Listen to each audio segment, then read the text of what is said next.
Welcome to the Fandom Post Radio podcast. I am your exhausted engineer, Kate, and joining me this week is Brandon. Hello. Kestrel. I didn't hear I'll take his place. I do not hear Kestrel. You did not hear me? We didn't hear you the first 3 times you probably tried to say something. This happened last time too, didn't it? This did happen last time. That's super weird. The clap. I It shuffled everything up. I smell a conspiracy now. Discord's got some serious clipping issues happening lately, so it could be that. And Cain. Hello, keeping the energy high.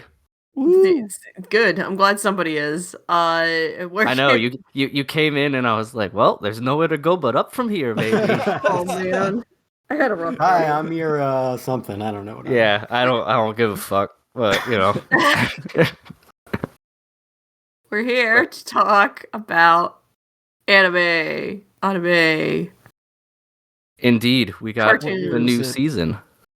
Yeah, I know we were looking forward to it, so I'm sure we're gonna have some good stuff to talk about because there are a couple big shows that have had impacts. I would say both positively and negatively, unfortunately. So I'm sure we'll have a lot of fun talking about those, as well as a couple returning cast members, so to speak. Hello, I'm back. Long time no see. How many did I miss? 2? Just one. Just one? It just Yeah. that is just like a half a year span though. Yeah. When you miss one. I get reminded every time I look at a page on the Fandom Post because we have like all the podcast episodes pinned to the bottom, and so I always see the one without a Brandon episode image. I'm like, fucking combo breaker. We had such a good run going. Oh no, the Duolingo streak. Yeah, exactly. We need to streak freeze. Awesome. Well, I'm back, baby.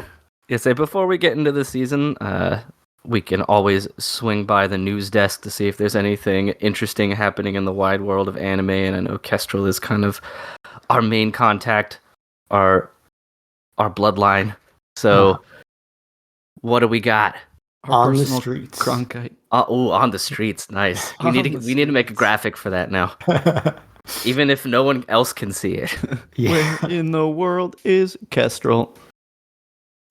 Yeah. Anyway, I have remarkably little news considering it's been over a month. In fact, I just deleted a few of them because I was like, yeah, I haven't thought about this since I put it on the doc, so probably not important. But there is one important piece of news, and speaking of journeying around the world, I don't know.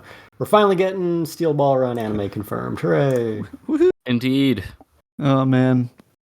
We The get people to at my see. work. We That's get about to to be the most see- toxic shit ever. Oh god. I'm I'm- not ready for people to react to this. I'm very curious about the horse situation. Right, that's what everyone's saying. But yeah, just waiting to see the first clip of animation. Exactly. As in, like, if it's gonna look bad. I don't know what happens in Steel Ball Run, so I don't know if you mean by horse like in meme uncomfortable ways, or just there's a lot of horse animation and it could look like shit.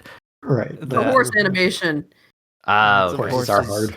The premise of Steel Ball Run is it's the Cannonball Run, but set in the late 1800s. So oh, okay. they're on horses. Probably for a large majority of the time. For like 80% of the run. Oh lord, I feel bad for the animators. Yeah. Yep. So Yep. we hope that these years have given them everything they need to pull that off, but very worrying until we get some footage. Was it announced also, like, is it going to be on Netflix again, or is that not really known who the I don't think streamer? there was anything confirmed about it. I think people probably assumed that based on... Actually, I want to say they did confirm it because they had some note about, like, yeah, we know that people didn't like how we did Stone Ocean. So it kind of implies that they're going to do it weekly this time. That's good. That was my only worry, is that they'd do batch releases again, which literally killed part 6. But Well, this is the most hyped storyline in a while, if yeah. not entirely, right? It is I know by people far the most acclaimed part of JoJo, and considered like one of the greatest manga of all time. Period. Wow. it's crazy how much hype it has, though. I'm like so scared for the reactions. And if it is that good, then it's a very good position to be in, because it is a completely new universe. It's not a continuation of any of the previous ones at all. So, oh wow, if it is good, you get to just start with it. Yeah, you could theoretically just jump in right here and not care about anything else in the previous, seasons, characters, all that stuff. And that's where it's already created a huge rift, because there's plenty of people that will tell you can't skip parts, even though it's like a universe reset. Which, yes, you can, because it is its own story in like a new universe, but you definitely miss out on some fun little references to previous characters and homage characters.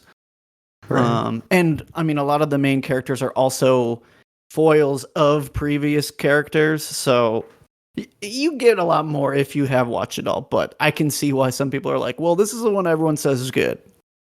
Yeah, I mean, like, to slightly segue into our first anime that we're going to be talking about for the season. Most Gundam series start with a new universe. Some of them tell you they're going to, and then don't. But most of them do, but they have the same kind of patterns of like, okay, yeah, if you know your Char, then you get something extra out of this. If you know your new types, you get something extra out of this. So I feel like it's the same kind of deal there. If you know your Char, you know your full frontal. Right. Well, that does actually require the background. Oh god. Yeah, I'm certainly interested in it. Cautiously excited. Yeah, same. I know my friends that like JoJo's have been wishing that it's successful enough to get this far in the story for a long time. Like, they're just like, I don't know if it's ever going to happen, but if we got a steel ball run, it would be insane. Yeah, so we made it. And yeah, the hype has been around since the beginning. Yeah, oh, for sure. The manga is going to start getting its English release also in the next few months, so good timing there. That's exciting. Yeah. So we only had like fan translations up until about now? Yeah, that's how it's been with pretty much all of them. Wow, this is actually the first one that Viz has like officially licensed before the David production anime adaptation. Yeah, they've pretty much, like, they did part 3 back in the day because that was the popular one, and then they just started over at the beginning of the series once like the anime adaptation started. Yeah, they've been playing catch up for a long time. Yeah. That's nuts. I thought we had at least most of it, because I mean, I've seen it in the Shonen Jump app for so long. I just figured they were just barreling through all of it gradually. I mean, as gradually as the anime has been coming out, so over the course of 13 years. Indeed, it's crazy. Well, I will remain also cautiously optimistic, because I don't want to be too hype and then turn it on and then I see my first CGI horse and I'm just, oh no. Right, exactly. Just turn it off and pick up the book. Yep. We just need them to get whoever's making Uma Musume to turn their pretty girl horse running animation into a real horse animation. I don't think that translates. It doesn't. A man can dream, though. Unless you want your JoJo characters riding on cute anime girls. Yeah, I didn't say Part 7 could get any better, but... That would be wild. Alright, cool. What else we got? That's literally all I had. Hey, nice. If anything, it's probably a refreshing thing to not have as much news, because a lot of the news that we go over is always like, X person died. Yeah. This is true, yeah. That's So it's a little It's bit of nice. a nice thing that it's I don't only think good. Pope Francis was very involved in anime, so I didn't list him on there. Well, there was one thing. Yeah, what was it again? Oh, He- there They was like something. made it like the Vatican mascot? made a mascot. Yeah, yeah. Oh, oh yeah. Who got I like instantly pornified. we all collectively my blocked God. that from our memory. Yeah, that happened. Oh man, can't wait for the next pope to be a VTuber. Amazing.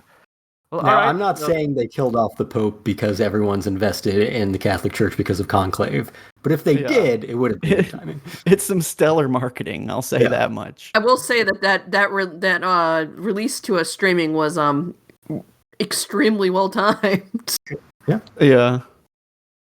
They could have killed him off like a few months earlier. It might have won some Oscars, but For real. Yeah, I saw the But movie yeah. got like an enormous streaming bump. of course, yeah. Yeah. I mean, it literally came onto Prime like the day after he died. Oh, really? Yeah. Nice. When I say the timing was impressive, the timing was impressive. I mean, Yeah. it's been on like Peacock for a few months, but yeah, I didn't Yeah. realize it just came on Prime. Nice. Oh, it's silly. I'm not All right. saying Jeff Bezos killed Pope Francis, but okay, No, But I because wouldn't put it everybody past knows. Everybody knows it was JD Vance. So it's true. Yeah. I would also die if I had to talk to JD. Dies of cringe. Yeah. My Instagram feed had a news article like the next day that said Pope literally would rather die than spend another minute with JD Vance. Yeah, true. Alrighty, so I think we covered the news and it was all good, which is a nice little change. Even if it was one thing, you take your Love that. W's where you can get them. So I think we can jump into the season now, and we have a couple pretty hyped shows that we're going to talk about a little bit here. And I think, especially with how much Kestrel was trying so hard not to spoil anything for me before, we'll start off with the one that we have most in common, which is actually all of us, and that's Gundam G Quacks, which I'm pretty sure that's how you pronounce it now. I've just been calling it G Cucks. Just also It was nice that in the show they literally like, how do you say that? Yep. Like, I think it's G-Quacks. It's like, oh, okay. yeah, nice, I remember. nice 4D moment. Yeah, when I saw the theatrical broadcast of the first 3 episodes, and I was like, Cain, you need to see this. And he's like, okay, do they like acknowledge the title at all in it? I'm like, oh man, you're gonna love this one scene. It was my favorite. The first thing I have to ask, since you're the only one that saw the theatrical release, Kestrel, is the show not in order of how it was shown in the theater? Correct. Was episode 2 shown? Was that supposed to be at the beginning?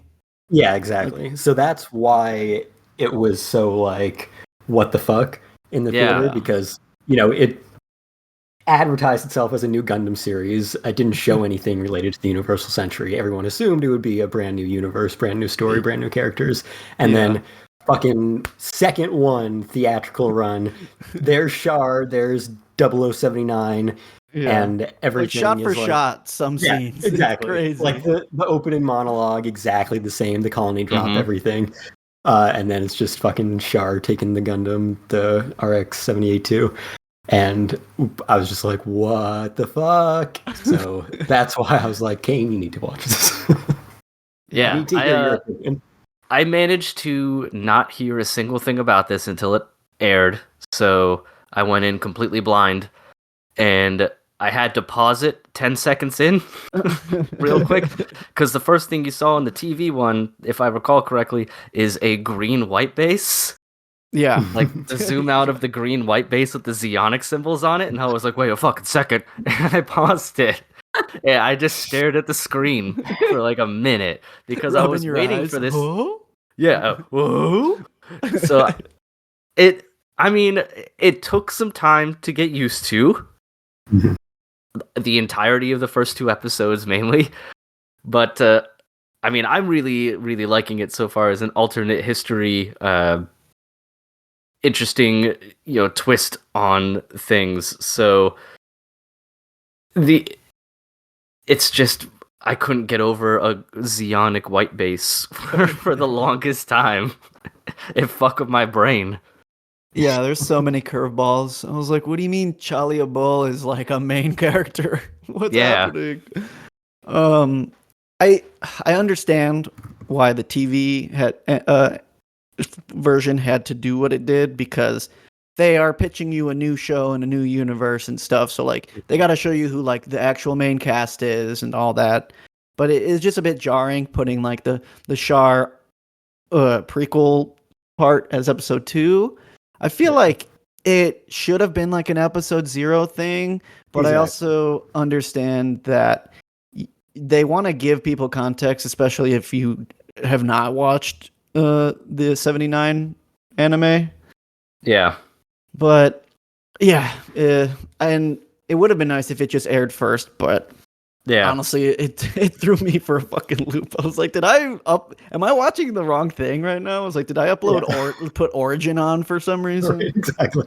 Yeah, I was expecting something, at least like a cut at the end where like she wakes up from a dream, or it fades in and she's being told the story from some other character. Anything that connects it to the first episode, and they were just like, nah, fuck that.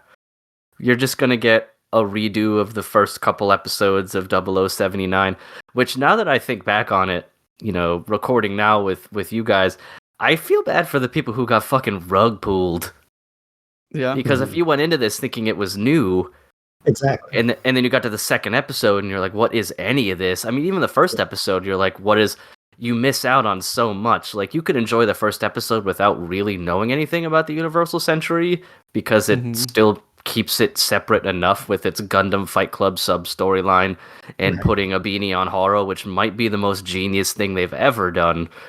And that is sick. But then the second episode rolls around, and if you haven't seen 0079, Char doing any of this, the Gundam being stolen, any of it means nothing in context. Yes. And that's the big problem, is like, even me, who read all of Origin, could not, to save my life, tell you who Chalia was. I'm like, there's this guy. I don't even remember what his role was in the original story. I don't even know if Chalia was adapted in Origin. I'm pretty sure he was like a one-off character in the 79 anime, and it was his whole thing was that he was like a really good pilot for one of the mobile armors, I think. And then, he fights Amuro and dies. And that's like his 15 minutes of fame. Yeah, he's like a mini boss. Exactly. But then they were like, but what if we did some like Shalia Yaoi? And they're like, okay. We bow. When they're sharing that wine. They're sharing that wine, and I was like, this could take a turn. Yeah. I'm very much here for it. So let's see, and then nothing came of it, at least by the end of that episode. But yeah. So it's such a head scratcher of what, I don't know, dude. Yeah. Last episode, I was saying like, it's gonna be a mindfuck, but not the kind of mindfuck you're expecting from this staff, and this is why. And it's so funny that it is a rug pull in the sense that it's like, fine, you fuckers don't want to watch the original, we'll make you. But. Yeah, right.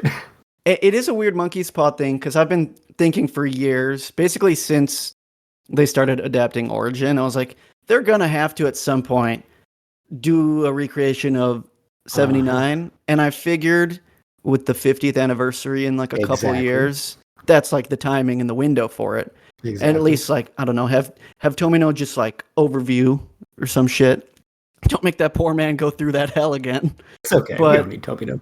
But this was like the monkey's paw version of that, where it's like, okay, you get Universal Century, but let's fuck with it.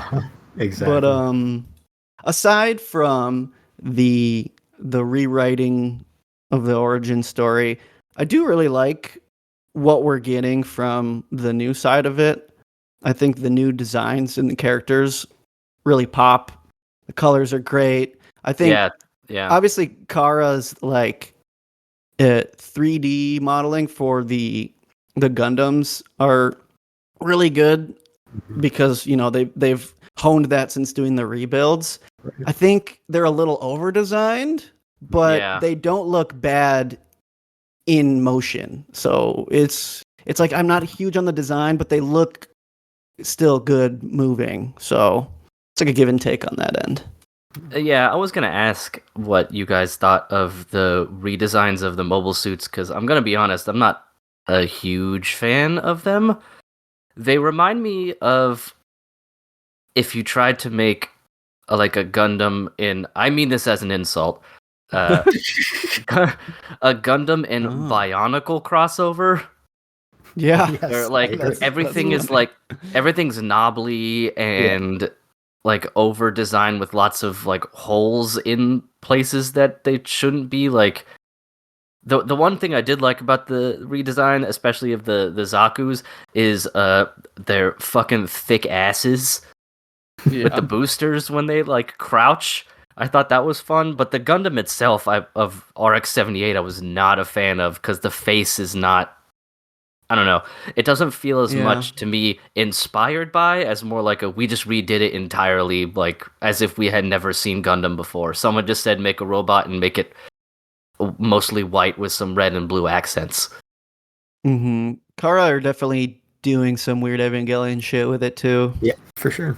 They have alluded to some weird things already, and I'm not ready to see these Gundams going through transformations because of the new type bullshit. So yeah, we'll see. But yeah, I agree. I think the RX-78 in particular, not my favorite redesign. I don't mind the G-Quacks. I think it looks kind of cool. But yeah, but that's an original thing, so you can appreciate it for what it is. Yeah. Mm-hmm. It makes it hard when you have these iconic designs and then you have these reduxes and they don't look anything close. Mm-hmm. So, but that's just, I mean, obviously that's my perspective as someone who is a fan of like redesigning with inspiration from the original rather than just wiping the slate clean. I actually had a bigger problem with the gun cannon. But that's only because the gun cannon is actually my favorite mobile suit from that original series. Fair. Because it's such a simple design and they just put huge cannons on the shoulders. Like, it didn't need to be anything else. Like, I like that it was a very utilitarian mobile suit. That they were just like, what if we put fucking just big guns on it? And that was it. And then when it comes walking out of the hangar and it, like, looks like a Bionicle, it wasn't doing a whole lot for me. But yeah, when they're in motion, though, everything looks really, really good, which I guess is what matters at the end of the day. Yeah.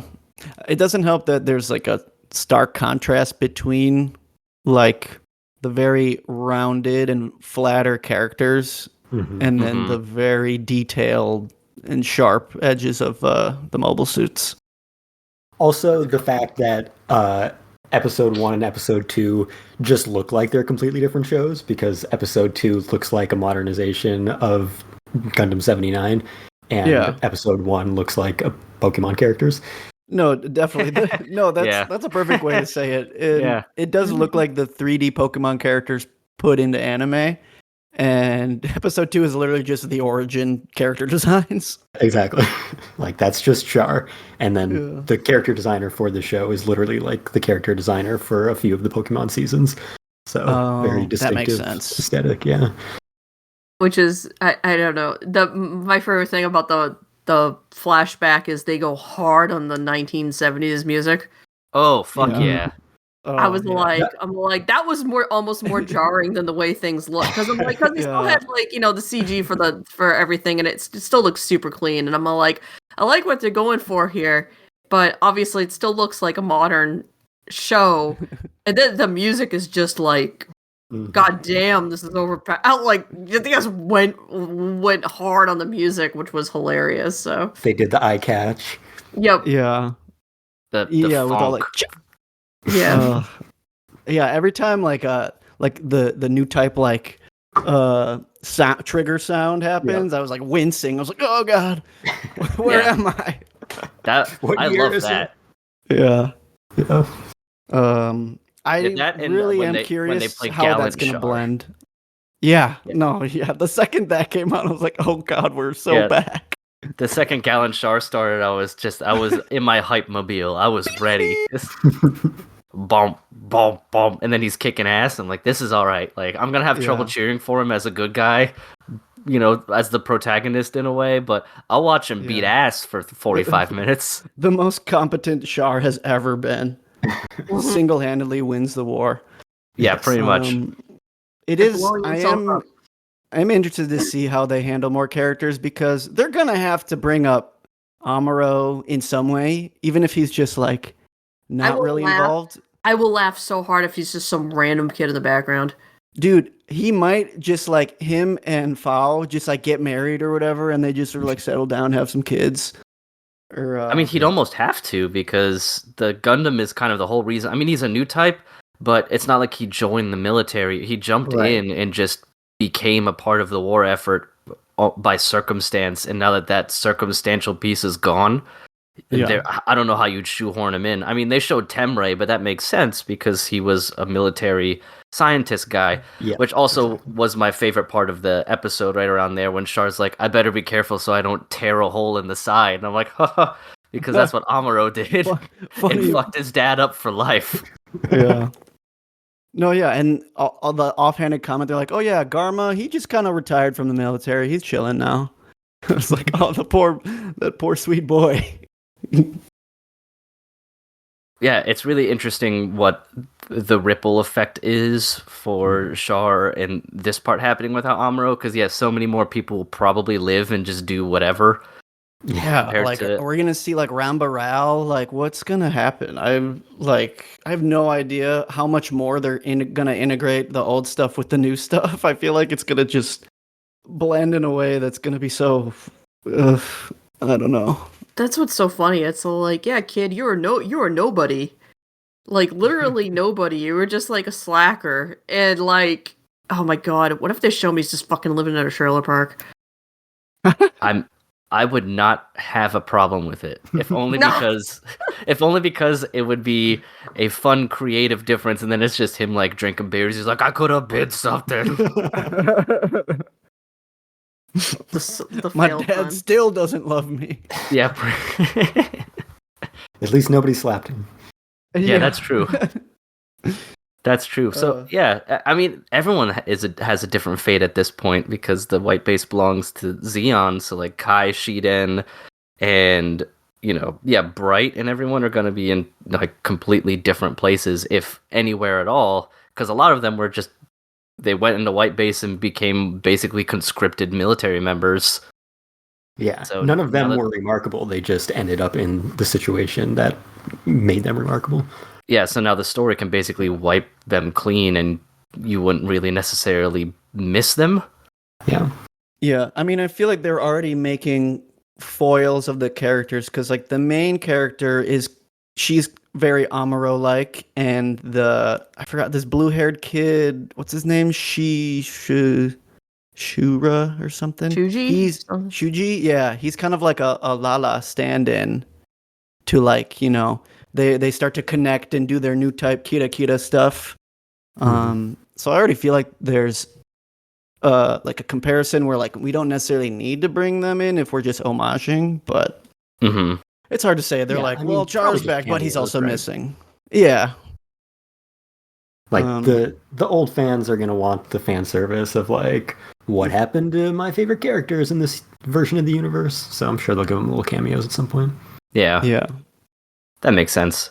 At least show a little bit like where they are now. Kind of thing. For better or for worse, even if it's just like a gravestone. Brandon, how do you feel about making an image of the King of the Hill guys standing around drinking beers, but it's all original Gundam 79 characters? I mean, I can make it happen.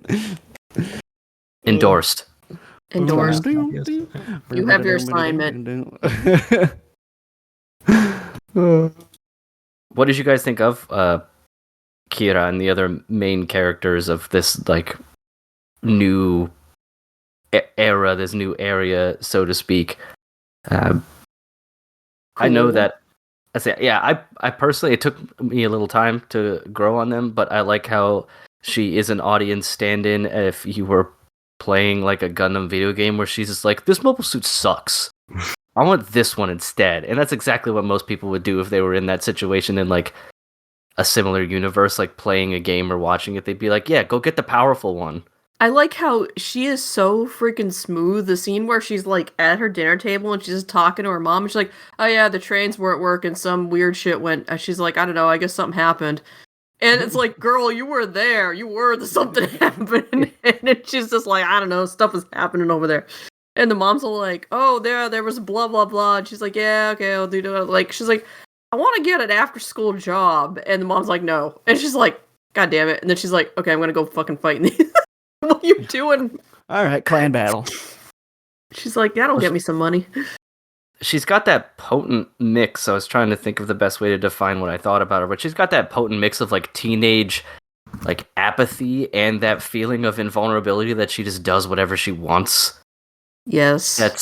That's jarring, but also alluring at the same time. Because at first I was like, what does she do? She's gonna get herself killed. And then it took me a while to realize, oh, she doesn't really care one way or the other. She's just doing whatever is exciting because teenager, she'll live forever. Yeah, she'll live forever. She's boxed in by her current life and wants to escape it by any means necessary. And if that means stealing a mobile suit, then so be it. The perfect candidate for piloting a weapon of mass destruction. That she does not know how it operates or how she's connecting with it or how any of that shit works. She's just like, I can feel this with my mind. I like the shiny shinies. And it's all like, yeah you have no idea what's going on. I want to feel it again. I want to see the shiny shinies. Yeah. Can't wait until she's turned into Jello inside of one of these things. Oh no. God. That was the one offhanded thing when they had the mobile suit back at her clan group and they were looking at it and they're like, this one's got like teeth in it or something. And I was like, oh god, no. God, yeah, they did say that. They're like, this thing's got teeth. And I'm like, oh god. I'm like, I don't think I like where that's going. No. The implications are not great. No. It's like I have to keep reminding myself. It's like, oh yeah, the people responsible for this are. Don't let Anno get his grubby hands on this script. So, the last thing I wanted to cover real quick before we move on is I just wanted to get Kestrel your read on it in general because of the hype and seeing it in theaters and then seeing that you had dropped it as a part of your seasonal watch. I'm curious as to like the reasoning behind it. If it's it just didn't get your goat as much as you thought it would, and just basically what's the reasoning behind it. Yeah, I mean, I don't have any strong reason beyond I'm trying to watch less anime, and this would have made it on my slate in previous years. Like, I don't think it's any worse than Witch from Mercury necessarily, but yeah, I think it's weird, and I don't know how to feel about it, and I've thought that since the theatrical broadcast, and yeah, I'm definitely like of two minds. I think it's fairly impenetrable to new audiences, just because of how quickly they blow through everything in what is now episode 2, and how meaningless any of that is if you have no knowledge of Gundam. Mm-hmm. And the weird placement, I think, was also, I don't know, like, on one hand, if you are an old school Gundam fan, or if you at least know about Universal Century, then the moment that they dropped that first scene in the movie theater was like the most what the fuck incredible moment. But it's kind of like a double-edged sword, because anyone else, it's what am I watching? And then the way that they structured it for TV, it kind of lessens that impact, and like you guys were saying, it's then weirder to start with brand new story, and then go straight into, without any real explanation, this completely different story, which either you're an old Gundam fan and you're like, okay, now this is a continuation of Universal Century or an alternate history rather, instead of a brand new thing, which obviously it wasn't anyway, because they talked about the war and Zeon and everything. But the fact that they would then just go back and have this shot-for-shot remake was very strange placement. And especially since it even literally ends with "to be continued" in episode 1. Kind of bizarre. Weird. And the I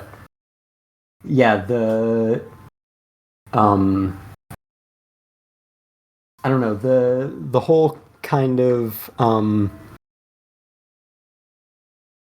alternate history version of it makes me less invested than if it was directly connected. I feel like I have to watch, a new Hathaway or Unicorn or something like that, because it's kind of like the Marvel situation, right, or the Star Wars situation. If it's part of the main story, the canon, then you never know when these things are going to come back up, and you have to have seen this because they're going to be referencing it in something in the future. So the fact that it's not quite that, I guess for a Marvel comparison, it's literally like the Marvel show What If, which is just, hey, here's the premise of one of the Marvel movies, except what if something different happened, and how would the ripple effect change everything else in the universe from that point? So it's literally just that for Gundam. I had the exact same thought process as Brand did, where I was like, okay, I've been waiting for them to fully remake this, especially since they started doing Origin, especially since if they had done a full adaptation of the Origin manga, that would literally be a remake of the original series, instead of just adapting the flashbacks. And I was absolutely thinking okay, we've only got 4 years left. 50th anniversary is absolutely the time to do this. My ideal version of it would be an adaptation of the Origin, because I think that's a much stronger version of that story than the original series. But to now, before they do that in any form, it was weird enough to kind of do all these sequels in a modern aesthetic that, the Origin, Unicorn, fucking, what was the Kukuru's whatever. Kukuru's Dones Island. Yeah, the episode that they dropped. The lost episode. Decided it was so bad that they couldn't show it in the series, and then in our most ironic of Monkey Paws, it's the only episode that gets remade. But yeah, the fact that we haven't actually gotten a proper remake of it, and you still have to go back to 1970s animation to experience that story in anime, yet all of these other things are based off of that. It's very strange. So I do still hope that they will go back to the original and do a full remake in 4 years or whenever. It looks like what Gundam 79 would look like from Kara, from the team behind the rebuild of Evangelion. I guess I'll keep an ear to the ground. I'm sure I'll hear updates from you guys and all my other friends about how it ends up going between referencing Universal Century stuff and whatever mindfuckery our old Gynax boys have in store. So if I hear anything intriguing, then I'll pick it back up. But for now, I'm just like, I don't need it. Fair. You got me thinking now, if they want to do a remake of the original at some point, I wonder if it would make more sense for them to, rather than try to readapt the whole original TV series, which in itself was canceled 2 or 3 times and then rushed at the end and wasn't the full vision. I wonder if instead maybe they remake it, but the compilation movies.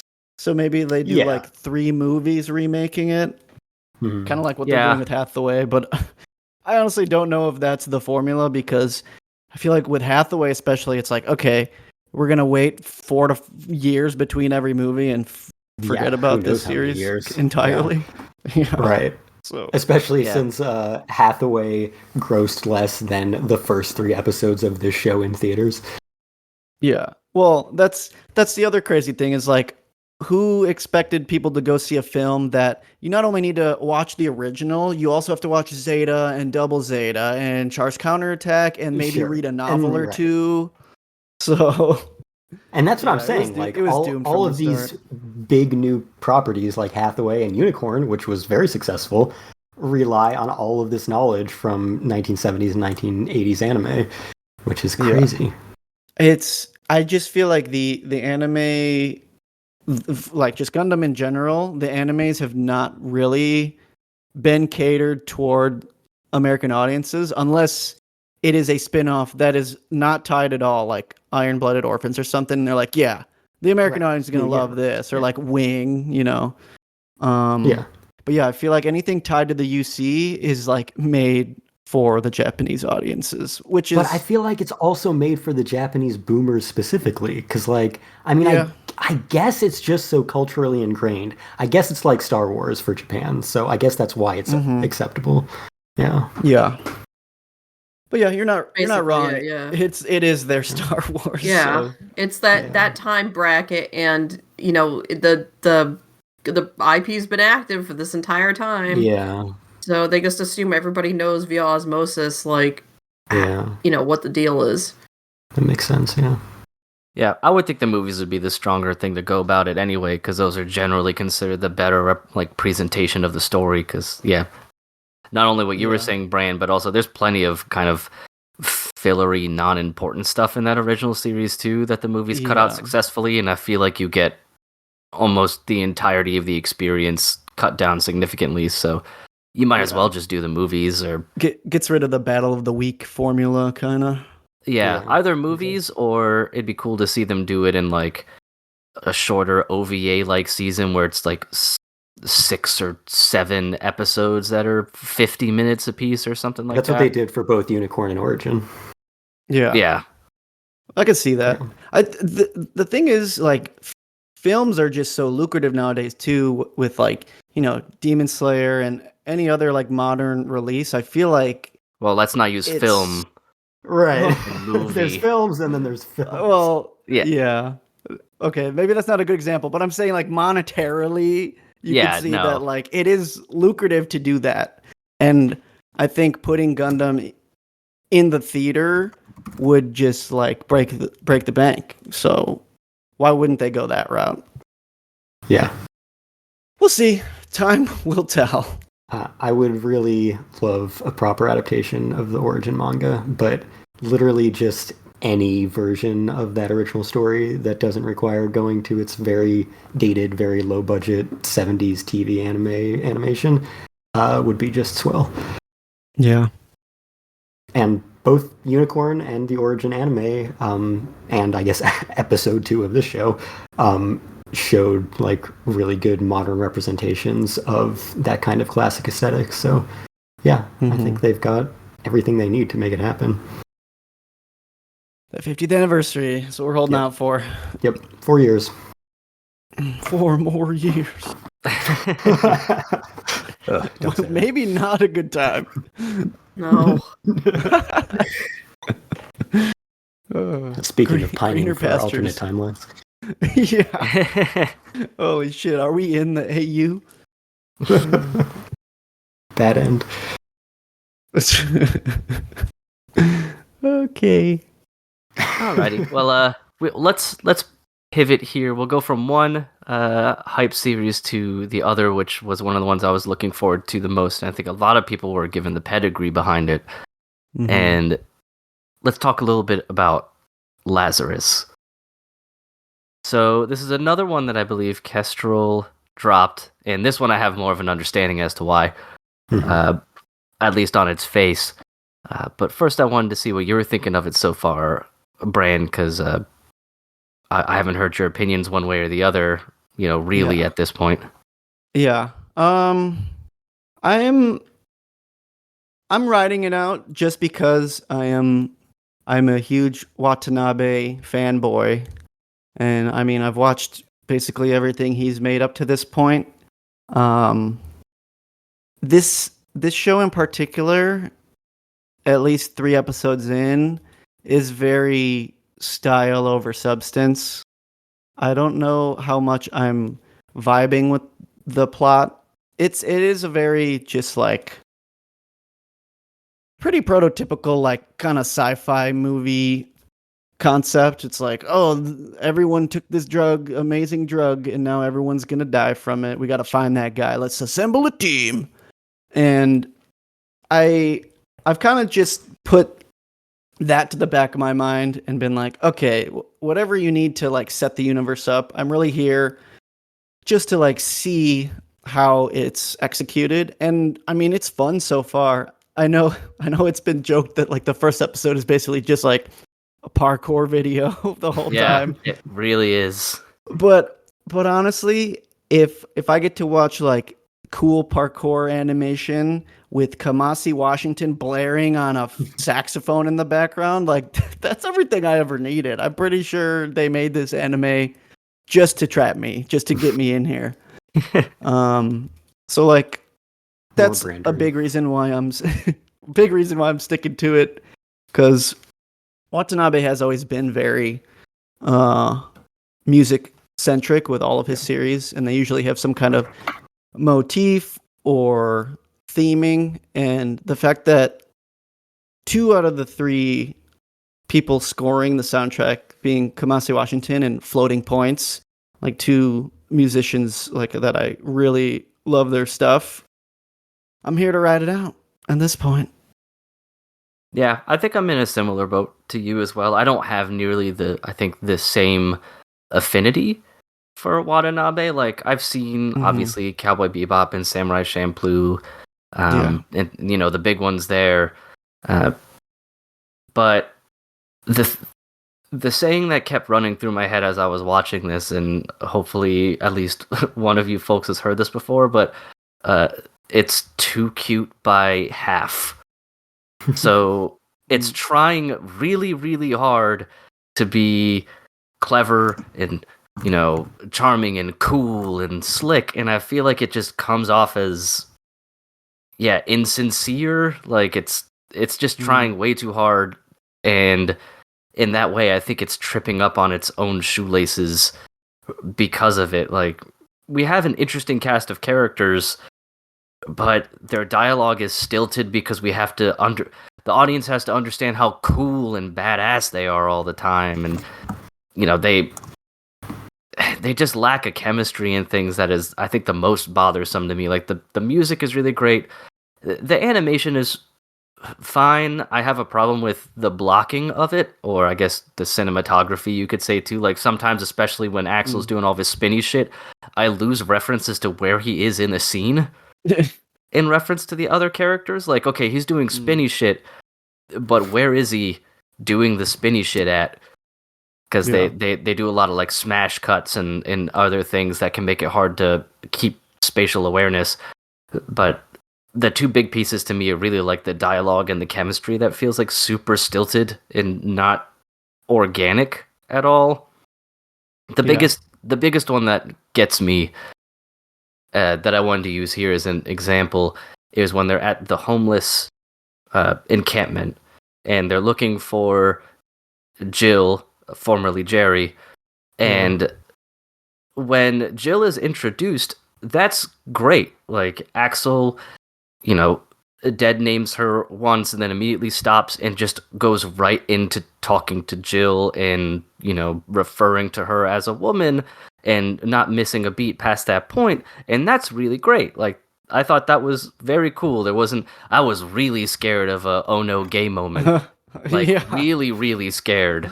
And then it didn't happen, and I thought, oh wow, this is really cool. Like we have some, you know, progressivism here, and they're just treating her like another character and everything. And then they get to the hut and they have the conversation, and she just goes, I'm a transgender woman with a bankruptcy and I've been in jail, so I don't want to talk about our past, and you know we shouldn't either.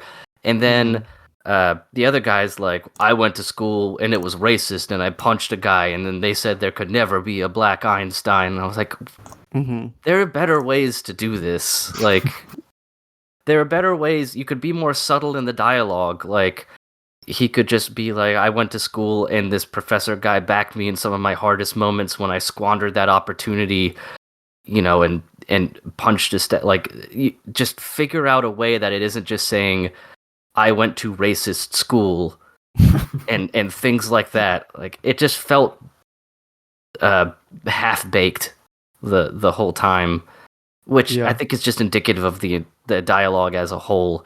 Especially, man, when anyone talks about Axel, and it's just how fucking cool and awesome he is.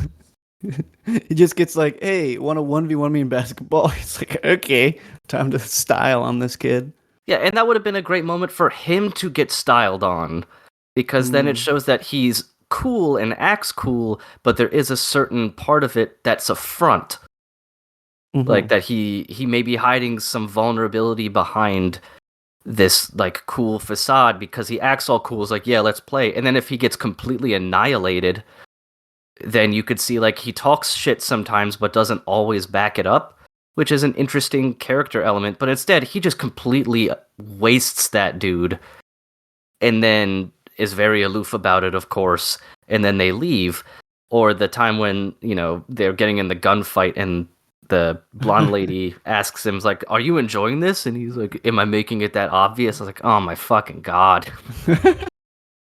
I think a big part of why it feels more insincere is, at least compared to a lot of other Watanabe shows, most of his previous work is very character driven, but this show is very plot driven. So I feel like the characters do feel like caricatures. They're very much like playing a role, and like you said, like, if there was more time to, like, if we had a whole episode where we got to know this guy, maybe he doesn't have to just give us a one-liner like, I went to school and it was racist. Like, I just don't think they're giving enough time to give these characters, like, their genuine backstory in a more meaningful way, and that's why it maybe comes off a little ham-fisted. Yeah, it does a disservice to their backstories. Yeah. And yeah, like, it's great that it is included, because they are trying to, like, Watanabe's always made these shows, like, so diverse. He's already got, like, multiple languages spoken in the first couple episodes, and, like, very much, like, very multicultural vibe going on, but it's mainly to service moving the plot along, rather than like getting us more acquainted with the characters. Because this Axel is literally just like the rule of cool in a guy. He's just like rule of cool with legs. Yeah, and it makes him less cool as a result, because at least for me, you have to be a complete character to be cool. If you're just cool all the time, then you're boring. Show me some vulnerability. Yeah. Because Spike had his vices and his weaknesses and vulnerabilities and things. And so far, Axel's just like a fucking one-man army of coolness that just kind of, feels trite. But I'm gonna stick with it as well, hoping that maybe we get some of those moments later on and it's just rushing through all these like big grand story elements. And then maybe it'll get a little more intimate later, as they sort of zero in on finding this professor guy, and the team gets some time to gel together. Because I also obviously noticed that Watanabe, they're trying to give you some development by being like, on this episode we're teaming these two together, and then we're teaming these two, and then the next episode it's different little sub teams. So you can start to see some individual relationships build. It's just not enough at this point. Yeah. Speaking briefly on, you mentioned the blocking being weird for some of the like action scenes with Axel. Yeah. And I think this also maybe entails why his character feels this way so far. I feel like this character was literally made because they got the John Wick guy on board. Yeah, exactly. Chad Stahelski or whatever. Yeah. I feel like they made this character for him to do his thing. It was like, yeah, we'll give you all the choreography moments for this guy to do stuff, and that's about all we're gonna get. But yeah, I'm gonna stick through. It's not every day you get to watch a new Watanabe joint, so Yeah. I'm definitely gonna stick it out. Yeah, Kestrel, you made it through 2 episodes. So that was the parkour episode, and then the second episode is it's the lab investigation piece. Which that was silly too. The way like at the end of it, like the cartel guys or whatever, and the Russian guys and the DEA, and they all show up all at once, and then it just kind of ends. They're like, "Oh, let's just hear this guy out because he's a sad loser." Yeah, and then they all leave. No, yeah, that was the craziest part. Is that everyone just left it alone? They're like, "Okay." Like, wait, is he not? Is what? We have so many criminals and government agencies here. You think they would do something, and instead everyone's just like, "Well, you have a good day then," and then they just leave. Yeah. So yeah, Kestrel, since you dropped it after 2, you didn't get the full how cool Axel is experience. As if that wasn't the entirety of episode 1 already. Yeah, but in episode 3, he plays basketball, and he actually breaks several basketball rules during that scene. He literally like breakdance trips a guy up and then jumps off him to dunk. If you've seen the baseball episode of Samurai Champloo, that shouldn't be too surprising. Fair. They do eat baklava, which I was a fan of. That was cool. I love that part. So like Bran, Watanabe is a very important director in my anime education. Like Bebop and Champloo were the 2 series that I just watched over and over and over and over and over and over and over and over. And Bebop especially, definitely one of the most formative to my appreciation of anime as like something that can be cool and mature and nuanced, and anime is more than just like Dragon Ball Z, cool fighting, big blasts, screaming. And other than like probably Miyazaki, he's probably the first like anime director who I was aware of and was like, okay, I need to see everything this guy makes. And I think other than like his Genius Party short film, I've seen everything that he's ever done. And yeah, I think he's a very good director, and it's exciting to have him back. And, he generally works on originals, and this is a new original, and really the first thing that he's like properly directed since 2014, because Carol and Tuesday and Space Dandy were both, he was, the supervisor, but he wasn't like the director. So yeah, it's exciting to see him really back in the director's chair for the first time properly in over a decade. And it's got his style, and style over substance is definitely the phrase that popped into my head as well. So I'm glad we agree on that. I think a few issues. One, maybe he's, more used to telling these kind of stories over the course of 2 cores. And he was only given 1 this time. And, I gotta say, like, DeMarco keeps trying, and I feel like he keeps missing. Like, one thing or another goes wrong every time. But the choreography from the John Wick guy, I will mention, so I saw Watanabe in Los Angeles at the beginning there. He had a panel for the show, and they screened the first episode, and he talked about it a bunch, and there's a lot of really interesting stuff that came out of that. So he did mention that specifically the first episode was not worked on by the John Wick guy at all. So he was not responsible for any of the parkour, but from episode 2 on, most of the action sequences were not only storyboarded by him, but he actually shot them all in live action first for reference. So that might inform some of the decisions that don't seem as natural for animation. But yeah, that was a big part of it.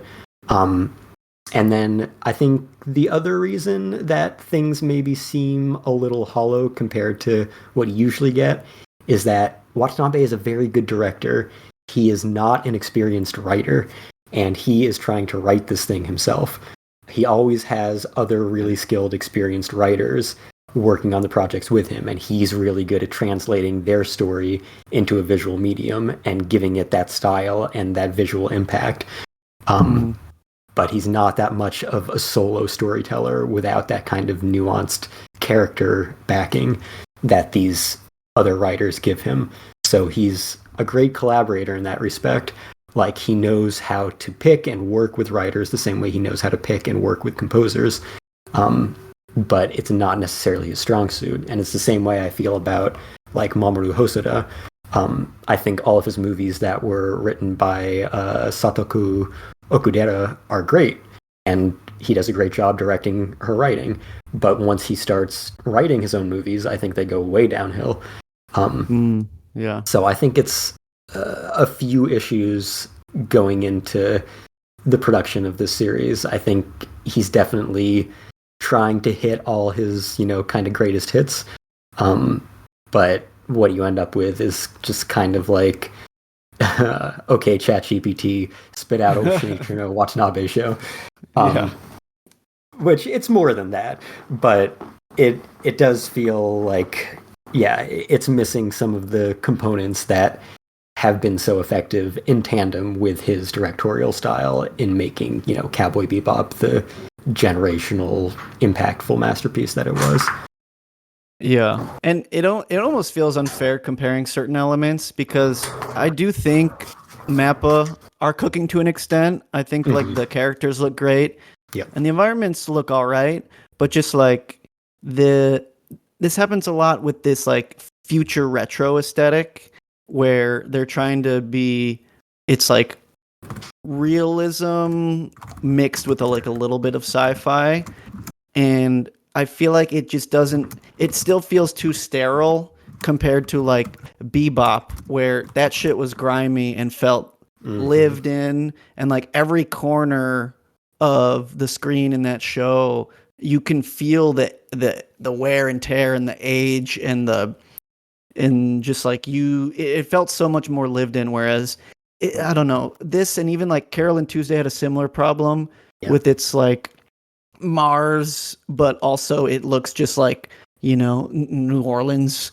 It had like it tried to go for a grungy aesthetic, but it was still too clean looking.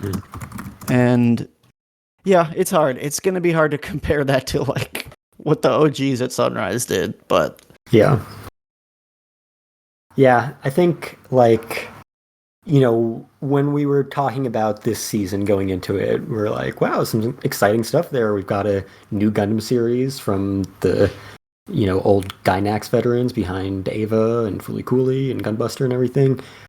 We've got a new original series from Watanabe. It looks really stylish, looks really Bebop-like. But it does kind of feel like these are all the old guys just kind of pulling out what they were either big fans of, or, which is what Anno always does now, or what they were really successful for in the past. Like, I forgot to mention it, but like for the Gundam show, not only do you have all these very clear visual parallels to the 79 series, but you have shot for shot from Ava, from Fooly Cooly, from Gunbuster, etc. Which is, those guys, they're cute. That's what they like to do. They've done that since the early Gainax days. But the same kind of thing here, where it's like, what if Spike was even cooler and was even better at doing crazy John Wick parkour choreography? And, it's just kind of like the exaggerated version of what people all loved, but not necessarily everything that made them love it. Yeah. Man, Anno really is the final form of like a fan fiction writer. Oh, so much. He's like reached the peak. Like, he hasn't made anything that wasn't a new version of the shit he grew up on in like 20 years. Good for him, though. Yeah. I feel like, the Lazarus situation is understandable for like if you're not on board for the rest of it. It's still just for me. I don't know. I'm gonna stick through just because it is also only like a single core. Like, if this is really all it's gonna be, they're not gonna like surprise second half announce at some point. I feel like I'll stick it through, see what's happening. I guess. Yeah. Yeah. Go ahead. I was like, yeah, I'm in the same boat. It isn't bad enough that I would drop it. It's just not something I'm looking forward to every week. Like, when it comes on, I will watch it and I'll probably enjoy it, but it isn't as much of a blockbuster in a way that I thought it was going to be, where it's like, today's Lazarus Day, baby. Right, exactly. Yeah. It, like the Gundam show, I feel a little bit of FOMO dropping them, but I'm trying to, like, intentionally force myself out of that mindset. But both of them are in the same boat of like, all right, if I hear that it really lives up to the potential that was teased before the show started, then I'll come back around to it. Because, yeah, it feels weird, having grown up on Bebop and watched everything that Watanabe has done, to now not see this one through. But, it's not like they're movies. It's still an investment of, 12 episodes or whatever. So, yeah, we'll see. If you love What it, if- let it go. Like, I was trying to come up with a good analogy of what the experience of G-Quacks in theaters was like. And I think it's like, what if Lazarus just opened up and it's just fucking Spike Spiegel, and, like, I don't know, Vicious kills him in episode 1 of Bebop. Oh my god. And then it's just Vicious's story, and then starts a new series. Like, that's what G-Quacks, the theater experience, was like. Jesus. That is gnarly. yeah, When you put it that would be a way. rough go. They haven't made any mention in Lazarus of it being connected universe, right? They haven't said like Wulongs or anything. Yeah, I don't think so. He might No, drop they something haven't in there, mentioned. though. He always does. Yeah. Because what? The Space Dandy and Carol and Tuesday both do the Wulongs, right? So Yeah. those are the only thing, like, really connecting them to Bebop. I guess. Yeah, I believe. There are a few other references, yeah. Oh man, if we get a Space Dandy reference, I'll be so happy. That's the saddest part for me. As much as I love his like big pedigree shows with Bebop and Shampoo, I just am sad that I don't think a show like Space Dandy will ever happen again. Yeah. But we'll see. I don't know.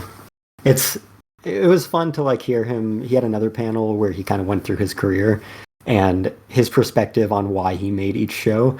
And so for, like, Space Dandy, he was like, yeah, everything I was making was too serious, so I decided to make a show that had absolutely nothing serious in it at all. And then that was too far in that direction, so then I made Terran Resonance, which has absolutely no comedy at all. Oh yeah, that's wow. I'm a mad lad. Yeah. Alrighty. I think we can safely move on to our third show that we're going to talk about a little bit, which in a way sort of has its own pacing issues, kind of like what Kestrel you were mentioning with Lazarus and how Watanabe normally has 2 cores and it has 1, and that is Anne Shirley with an E. So the reason that I say that is in case none of you folks knew, which I imagine you do, but maybe someone out in the audience doesn't. This is not the first adaptation of this as an anime. So there is... I was going to say, this probably has as much pedigree as the last 2 things we've talked about, if not more, or as much as Gundam almost. So the original anime adaptation of this is, I believe, from like 1974 or 75, something like that, and it is directed by one Isao Takahata. Never and yeah, some whatever nobody guy with another, now not nearly as involved as one would think, but Hayao Miyazaki also worked on the original as well. And I think, Kestrel, you could correct me here or expand, but I believe this was kind of not the origin, but the first sort of sparks of Studio Ghibli because of their working together, like starting a relationship and stuff. But that show and this probably differ the most, not just from the, artistic perspective, being from the 70s and now, but in the intense differences in their pacing. So, for example, Anne Shirley, the new show, covers in about 6 minutes what took the original an entire episode to even get close to covering. And I know that it has been something that other folks have talked about and has been a little bit of whiplash for people, especially those who read the book or books in that case. So I'm not sure if any of you guys had a comment on that, because as someone who hasn't read the books and only watched the first couple episodes of that original series, I really don't mind the pacing. Like, it's not bothering me. It's fast, but the opening shows a grown-up version of Anne, so clearly they have to get to that point. So I'm not sure how, to start off, if you guys felt the same way, if it's really quick or you don't notice it, or your thoughts. Yeah, that's a tough one. My recollection of the story of Anne Green Gables is fragmented pieces of like the 1980s live action adaptation. So I can't like judge how fast they are moving compared to like other things that are going on. I know the 1980s adaptation was, a mini-series, so it wasn't that long. And for somebody, I read that somebody online who 4-hour mini-series. Yeah, and I read that somebody that read the book online commented that the most of the stuff the anime is cutting out is the parts where she's like talking about like religious stuff or being like Sunday school and quoting the Bible and shit like that, because the author was super religious. So that's not entirely surprising that most of that stuff's been cut out. And is focusing more on the character-driven stuff. Right. Yeah, and I think part of the fast pacing that I actually enjoy is we get more bite-sized pieces of Anne's personality in some smaller morsels. Like, I'm very, very charmed by this series, to be, blunt and out in the open. Like, I really like Anne, and this series really has its hooks in me, and I love it. But she will not shut the fuck up. That's her thing. Yeah, but for me at least, the fast pacing helps with that, because she'll be talking and then we'll cut to something else, or we'll see the results of that a little more immediately than in the 70s show, where, man, that wagon ride from the train station to the house, she talked for like 8 minutes straight. And Emily, when we were watching it together, she was like, I don't know if I can take this. So it's nice to have it be broken down in bite-sized pieces, and I feel like it makes her a little more endearing for folks like me who can't just handle unbridled childhood imagination for that long. Yeah. She's alive. Yeah. It definitely is. I don't believe I've actually read or seen any of the other adaptations, which, looking at the Wikipedia page, it's insane how many versions of this there are. Like, books, live action, animation, like so many comics. But as someone who doesn't have any experience with those stuff, I think the pacing is fine. Yeah. It's honestly, in my perspective, a little slower compared to like a normal TV anime where, like, there's not a lot actually going on outside of Anne just like rambling on and on. But it is extremely charming, and I feel like the slower pacing adds to that, in that like you're supposed to just be kind of taking it all in. Right. And like the beauty of it's almost like watercolor backgrounds. Just like really stunning, and it's one of those shows where like I don't need it to go anywhere really. Like now that she's like living at Green Gables, it's like, all right, we're chilling. Just like don't get in too much trouble and get kicked out, and we're good.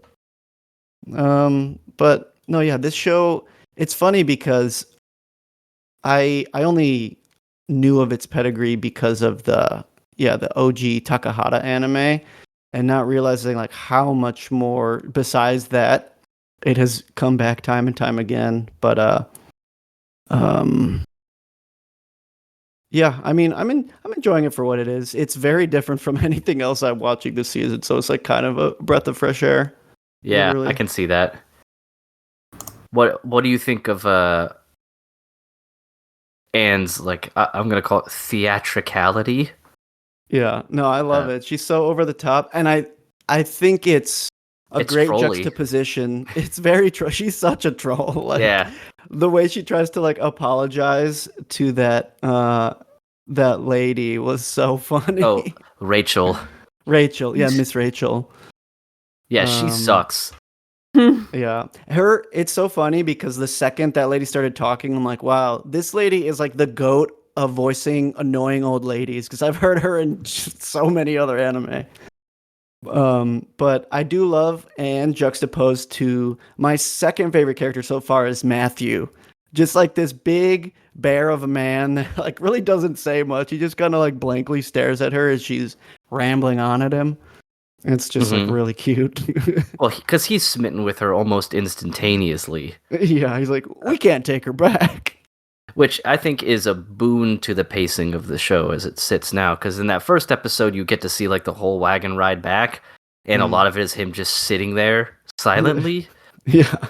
But in here, you get a little bit of that. And then you get, Matthew talking to Marilla about what he thinks of her and stuff. So I think it allows you to see the results of Anne, charming him a little bit more quickly. But yeah, I also like Matthew a lot too, how he's kind of like, he's very much the soft hand. He's the big teddy bear pushover. Yeah. I was surprised that Marilla warmed up to Anne as quickly as she did too.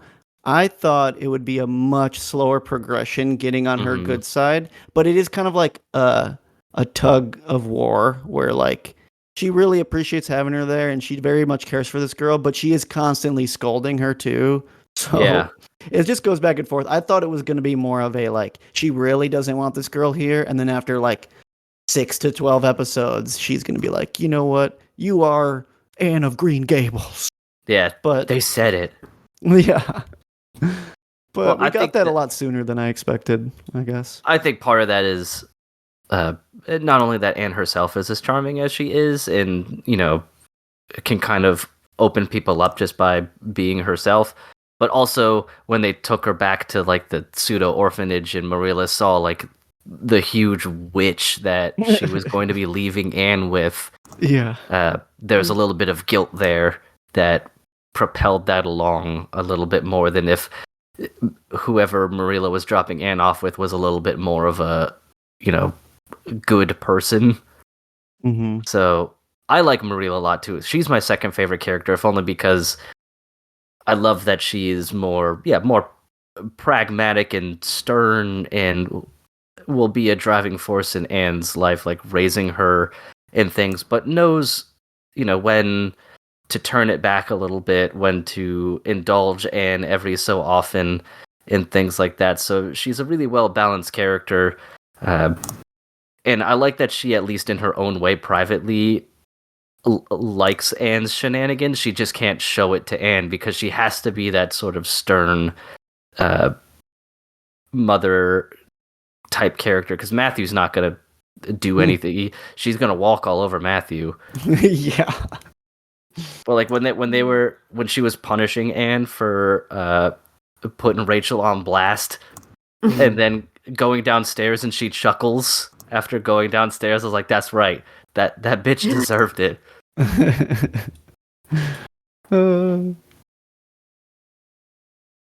Kate, what are you thinking of it so far?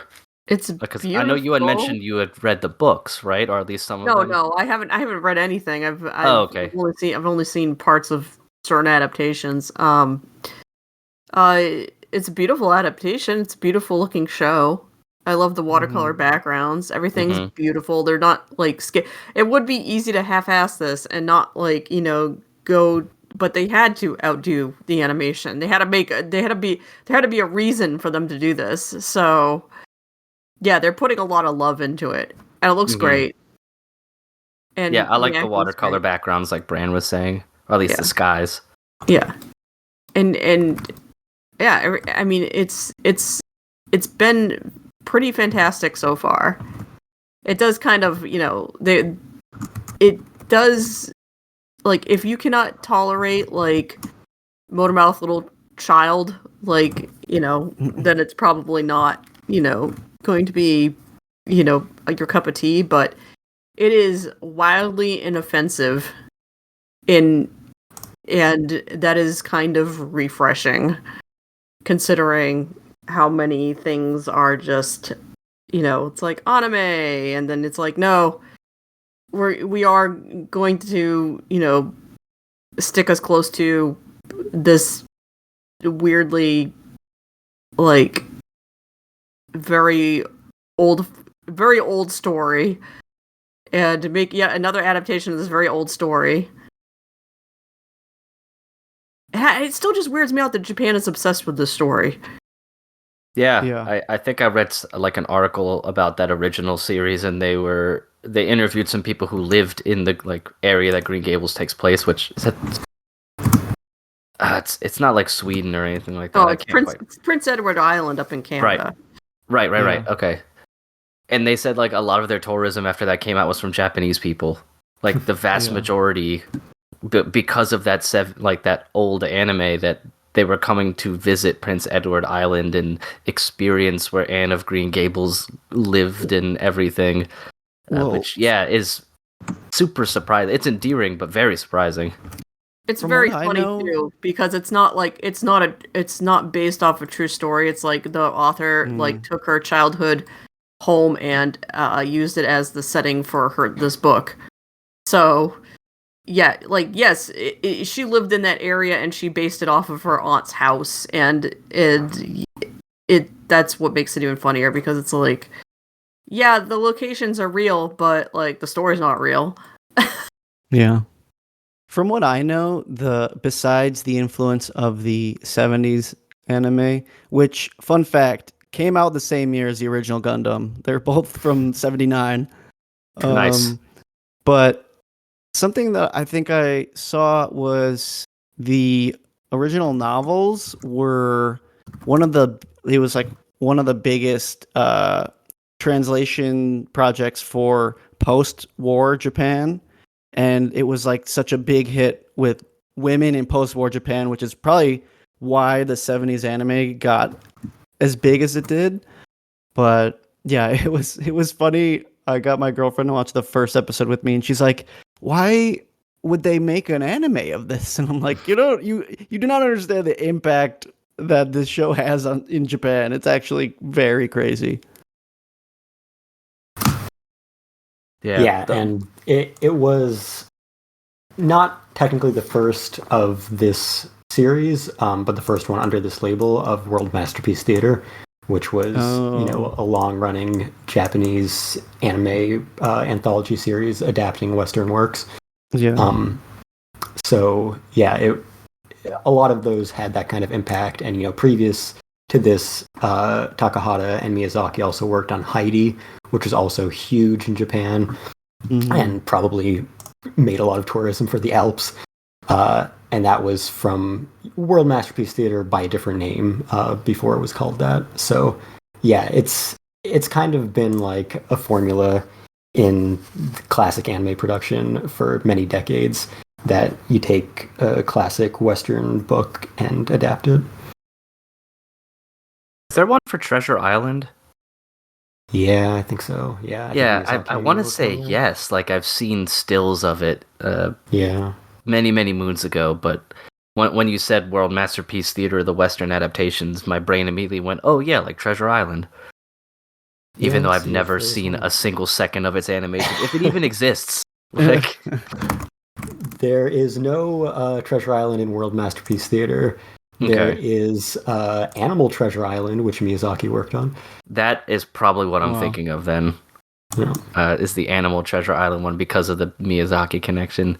Yeah. Brains are weird. Uh, yeah, so I'm wondering how the talkative, wild imagination portion of the story from Anne is going to translate when it is dubbed in English.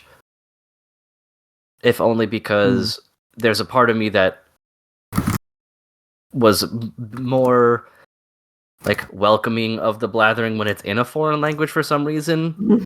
But maybe if I were to watch the dub and I have to listen to young girls speaking English for long periods of time, I don't know if that'll fuck with me.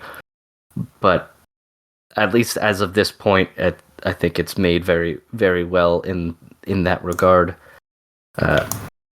Also, I'm basically cheering for Anne in any conflict she has. So when she busts that chalkboard over that kid's head, I was all about it. Yeah. He was all about it too. Yeah, Yeah, that's true. That's true. That got him going.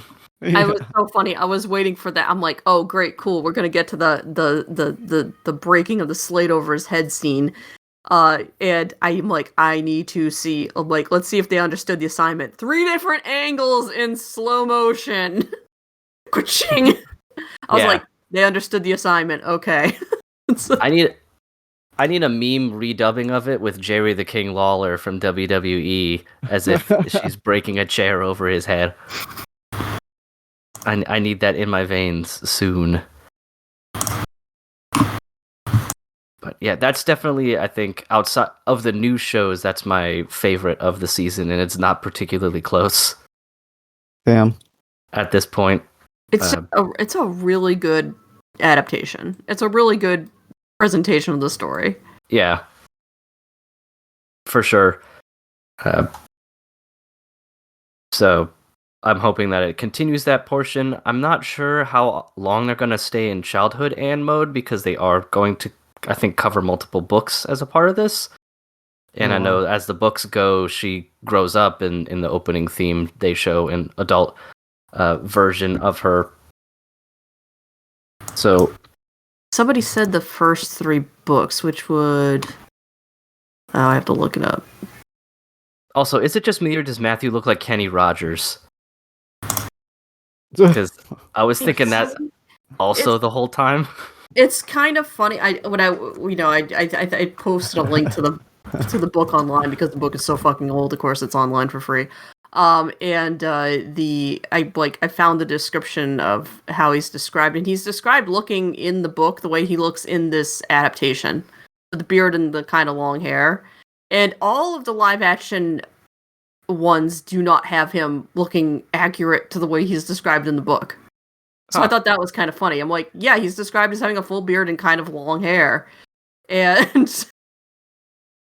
so I'm using that no other adaptation seems to get that right. So, hey, Yeah, that was the first thing I thought when he came on. I was like, oh, she's going to be raised by Kenny Rogers. It's like, excellent. All right, I think that covers, outside of Apothecary Diaries, but I know we wanted to kind of just cover that more lightly since we have talked about that in the past in depth. So maybe we'll come back to that one then. But I wanted to cover one other show at least before we maybe go off on some individual little recommendations or tangents here. But I believe Kestrel, you and Brain are watching To Be Hero. And is that supposed to be an X or To Be Hero cross? I believe it is actually X this time. Oh, yeah. Wow. Awesome. It is. It's always a minefield. Yeah, it's true. So, yeah, I'll pass the mic over to you guys because you wanted to talk about this one a little bit, and it seems like it's pretty good. Kestrel gave it that B+, so... Fran, did you ever watch any of the original To Be Hero? So... I have. I feel like I'm one of maybe 10 people who I watched at least an episode or 2. Yeah. It's so weird how that this series has come to this point too, because the original one was very strange. So, for context, the original, which I know 2B Hero X is it's like a Japanese Chinese co-production, I believe. Yeah. I feel like the original one was just Chinese animation. I'm not sure, but No, it was the same. it was okay. Yeah. But the first one was almost just like a short, and it was about like this like loser dad who like all of a sudden like gained the power to be like a superhero, and it was like just kind of slapstick, goofy, weird, kind of horny, just like very strange short like anime shorts. And then they made a sequel called To Be Heroine, and it was a little bit more like standard formula, and of course it followed like a girl that was like a hero, a little more action focused, a little more superhero esque. And both of these just flew under the radar. Like no one was talking about these shows, and there was years gaps between each of them. I feel like To Be Heroine came out at least 5 years ago. So when I saw that this was coming out and it looked as crazy as it does, I was like, how did this not only get the money, but like there's like a bunch of it's got Hiroyuki Sawano on the music, Mhm. and I know the staff has like a bunch of like industry vets like working on it. I just like don't know where it pulled all this clout from to become what it is. Yeah, it's so bizarre that this is part of the same franchise. Yeah. So the creator, the original To Be Hero was actually created, written, and co-directed by Lee Howling, who directed Link Click and Heaven Official's Blessing. So he's like and he actually founded and I think owns the studio Howliners. It's named after him, which is also known as Emon, EMON, which is the kind of studio that does all the Chinese-Japanese co-productions. So he's like the most prominent person in the kind of Chinese animation getting into the anime industry collaboration. And so I think he's made a huge name for himself over the past 10 years through those other projects. I think this was an early work for him. And yeah, it was really weird. And it was co-directed by Shinichi Watanabe, no Ro on his name, who is the director of all the fucking crazy off-the-walls slapstick anime series. So like Excel Saga was a really well-known one of his. And yeah, so it kind of follows his style in terms of the humor and everything. And yeah, I don't know if it's just like this was Lee's like passion project. It was his original thing. It's his original IP. Well, I guess Link Click is now too, but it was his first original IP that he made. And so he was like, okay, well, I've got all of this clout now. I've got all these connections. I've got all this experience. Let's make something like actually good. That's technically the same franchise. It's still such a bizarre choice to set it in this franchise at all. But whatever, it's fucking great music, of course. Sawano and his protege, Yamamoto. The animation style is crazy. It's like, I don't want to say it's at the level of Arcane, but it's definitely taking from the aesthetic of Arcane. It's inspired for sure. Yeah, and then it breaks into all these other animation styles for different kind of sequences, very stylized for flashbacks and like, sequences of media within the show. Much of it very stylized like American comic books. So yeah, it is super weird. It is just like once again, like comparing it to like it originally being like a pretty shittily made short to now literally shitty. Literally toilet shitty. humor. Yeah, actual toilet humor. To now, like you said, it's very Arcane inspired, not to the same level of animation, but still like you've not seen anything like this for a TV serialized anime before. It's far and away like the most visually different thing I've seen in a very long time.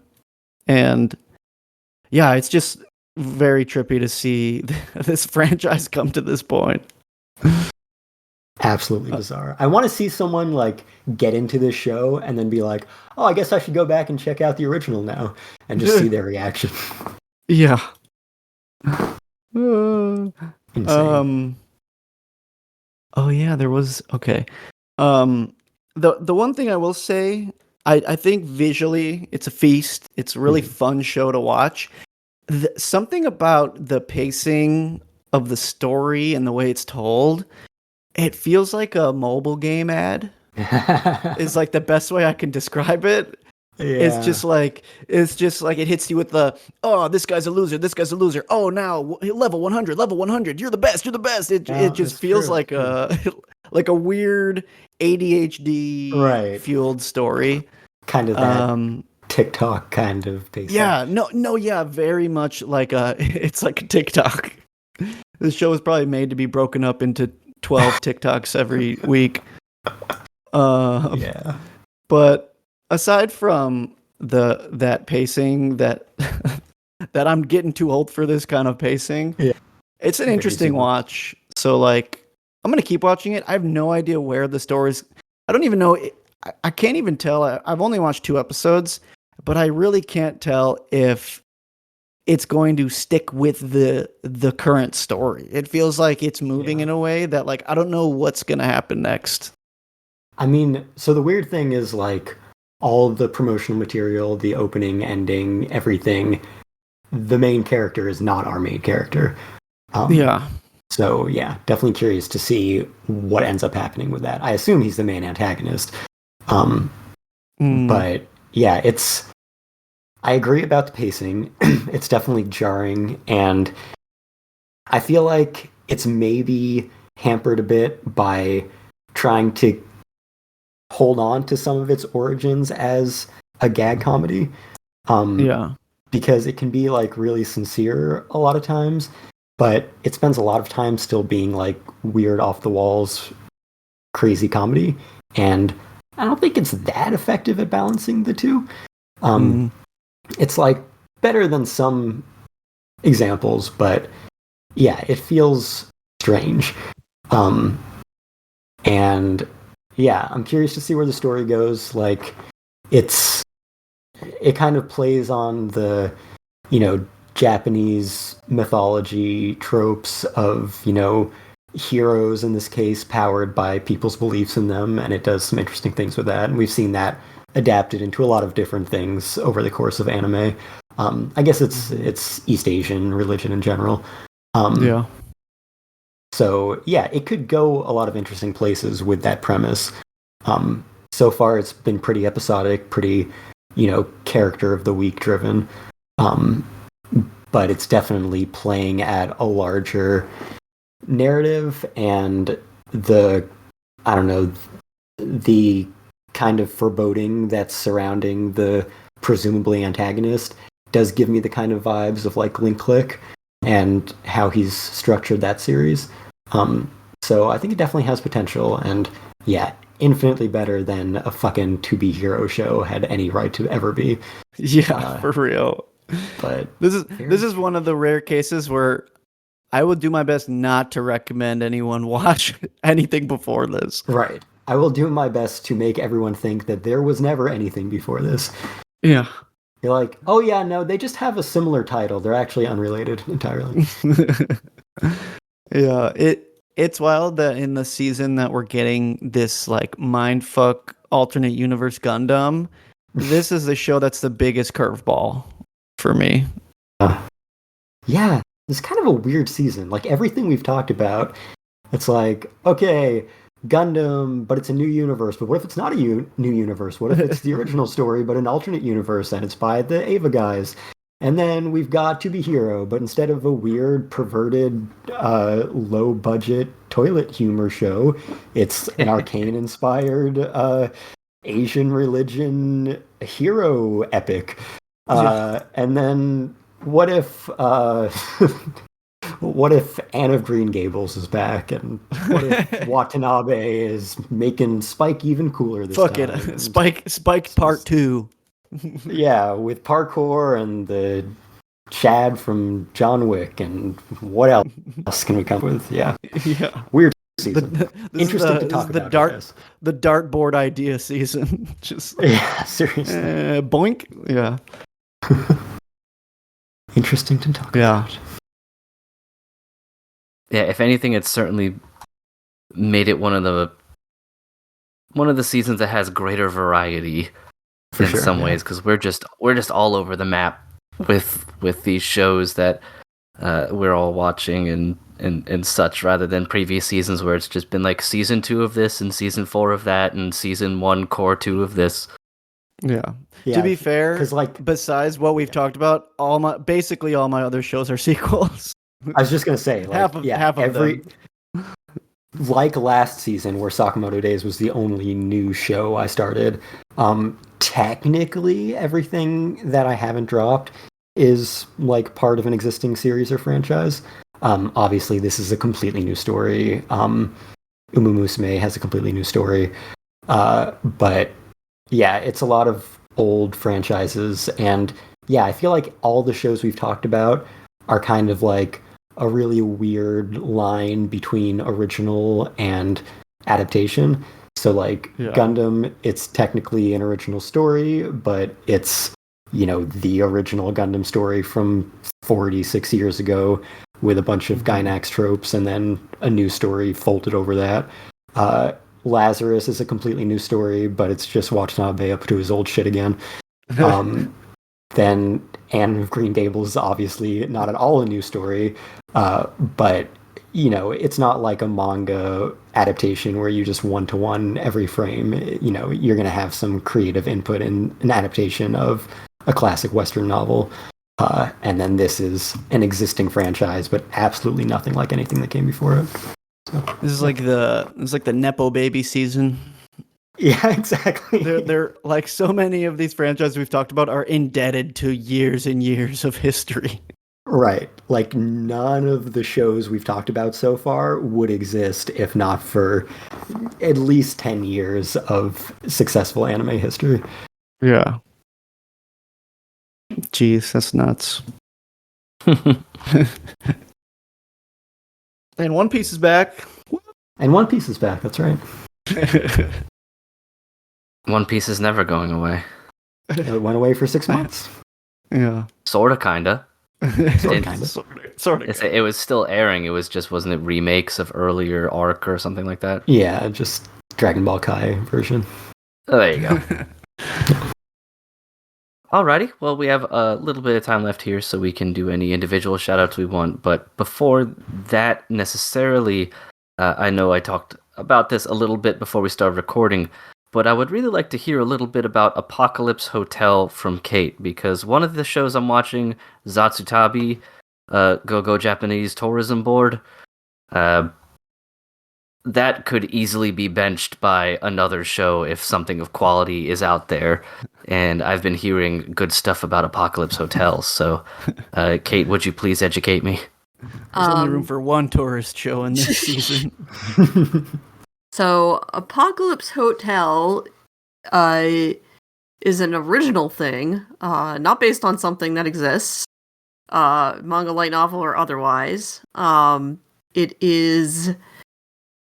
goes with the premise of what if what if Wall-E, except for instead of following a little trash bot around, we are following the remaining robot staff of a robot staffed hotel on a human deserted Earth. So we progress it, like they give you like quick snapshots of like what happened, why are humans not here, and then we go to this humanoid looking android girl who was one of the maids for the hotel, and she is currently the manager in charge. And over the course of the first episode, we kind of find out why that is, that she's in charge. And she's trying to hold it together, and she goes through the same routine every day of like making sure everything in the hotel is spick and span and spotless, and everything is exactly the way it should be. And she has a little staff of like the other remaining robots there, which most of them are not humanoid whatsoever. They look like, basically like very nicely designed, functional robots.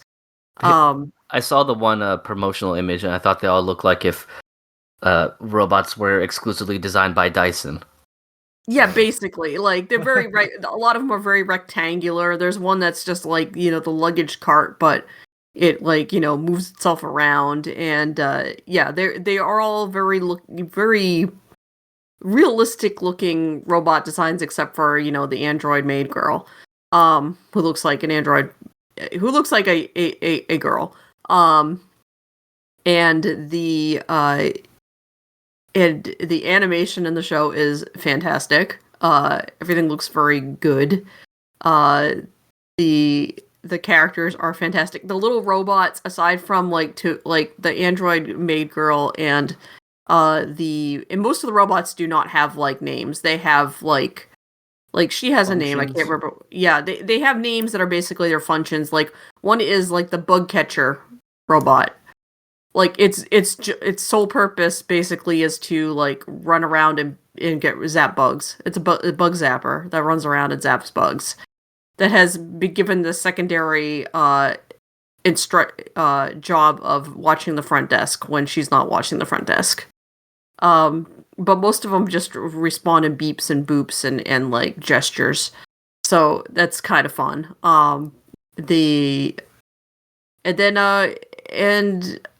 It's not as episodic as I thought it would be, because the episode 1 leads into episode 2. So, and it's clear that there's time is progressing and the plot is going to progress, but it is surprisingly humorous and surprisingly kind of depressing, and extremely weird. It has. I don't want to give any spoilers away for what happens at the end of the first episode and the second episode, but the first guest they actually get in a very, very, very long time is not at all what I thought it was going to be, and it is probably one of the most interesting designs of anything I've seen in a long time. So, yeah, if you're looking for like a good post-apocalyptic story that it still has a somewhat hopeful edge to it, but is also weirdly kind of, I don't know. It's neat. Everybody should check it out. It's very cool. Huh. It reminds me of the manga I was reading at your house, Kestrel. Yeah, I was thinking the same thing. Yokohama. Yeah, Shikiko. Yeah. There it is. Yeah, that's. Yeah, that. Your description was giving me big vibes of that, and I really like that manga a lot. So I'll definitely have to check out the show based off of that stuff. And the fact that it's another original story is cool too. I'm always willing to give those a shot as long as they're not hideous from the get-go. I'll certainly give that a go. But it's got one of my favorite opening things that anime does, which is dancing. They're just dancing in the opening, and I'm all like, and the music's pretty good, and I'm like, yep. That. I'm like, somebody made this show just for me. That's one of your big one of your big gets. That's one of my big gets. I love it when they do that for no particular reason. It's like, this has nothing to do with anything. They're just dancing. And that's great. What were you gonna say, Bram? This show, just based off of some of the images, feels like the most like PA Works coded show that isn't a PA Works show that I've seen in a minute.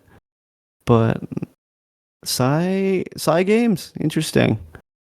I really like the premise of this one, but I already have so many shows I'm watching.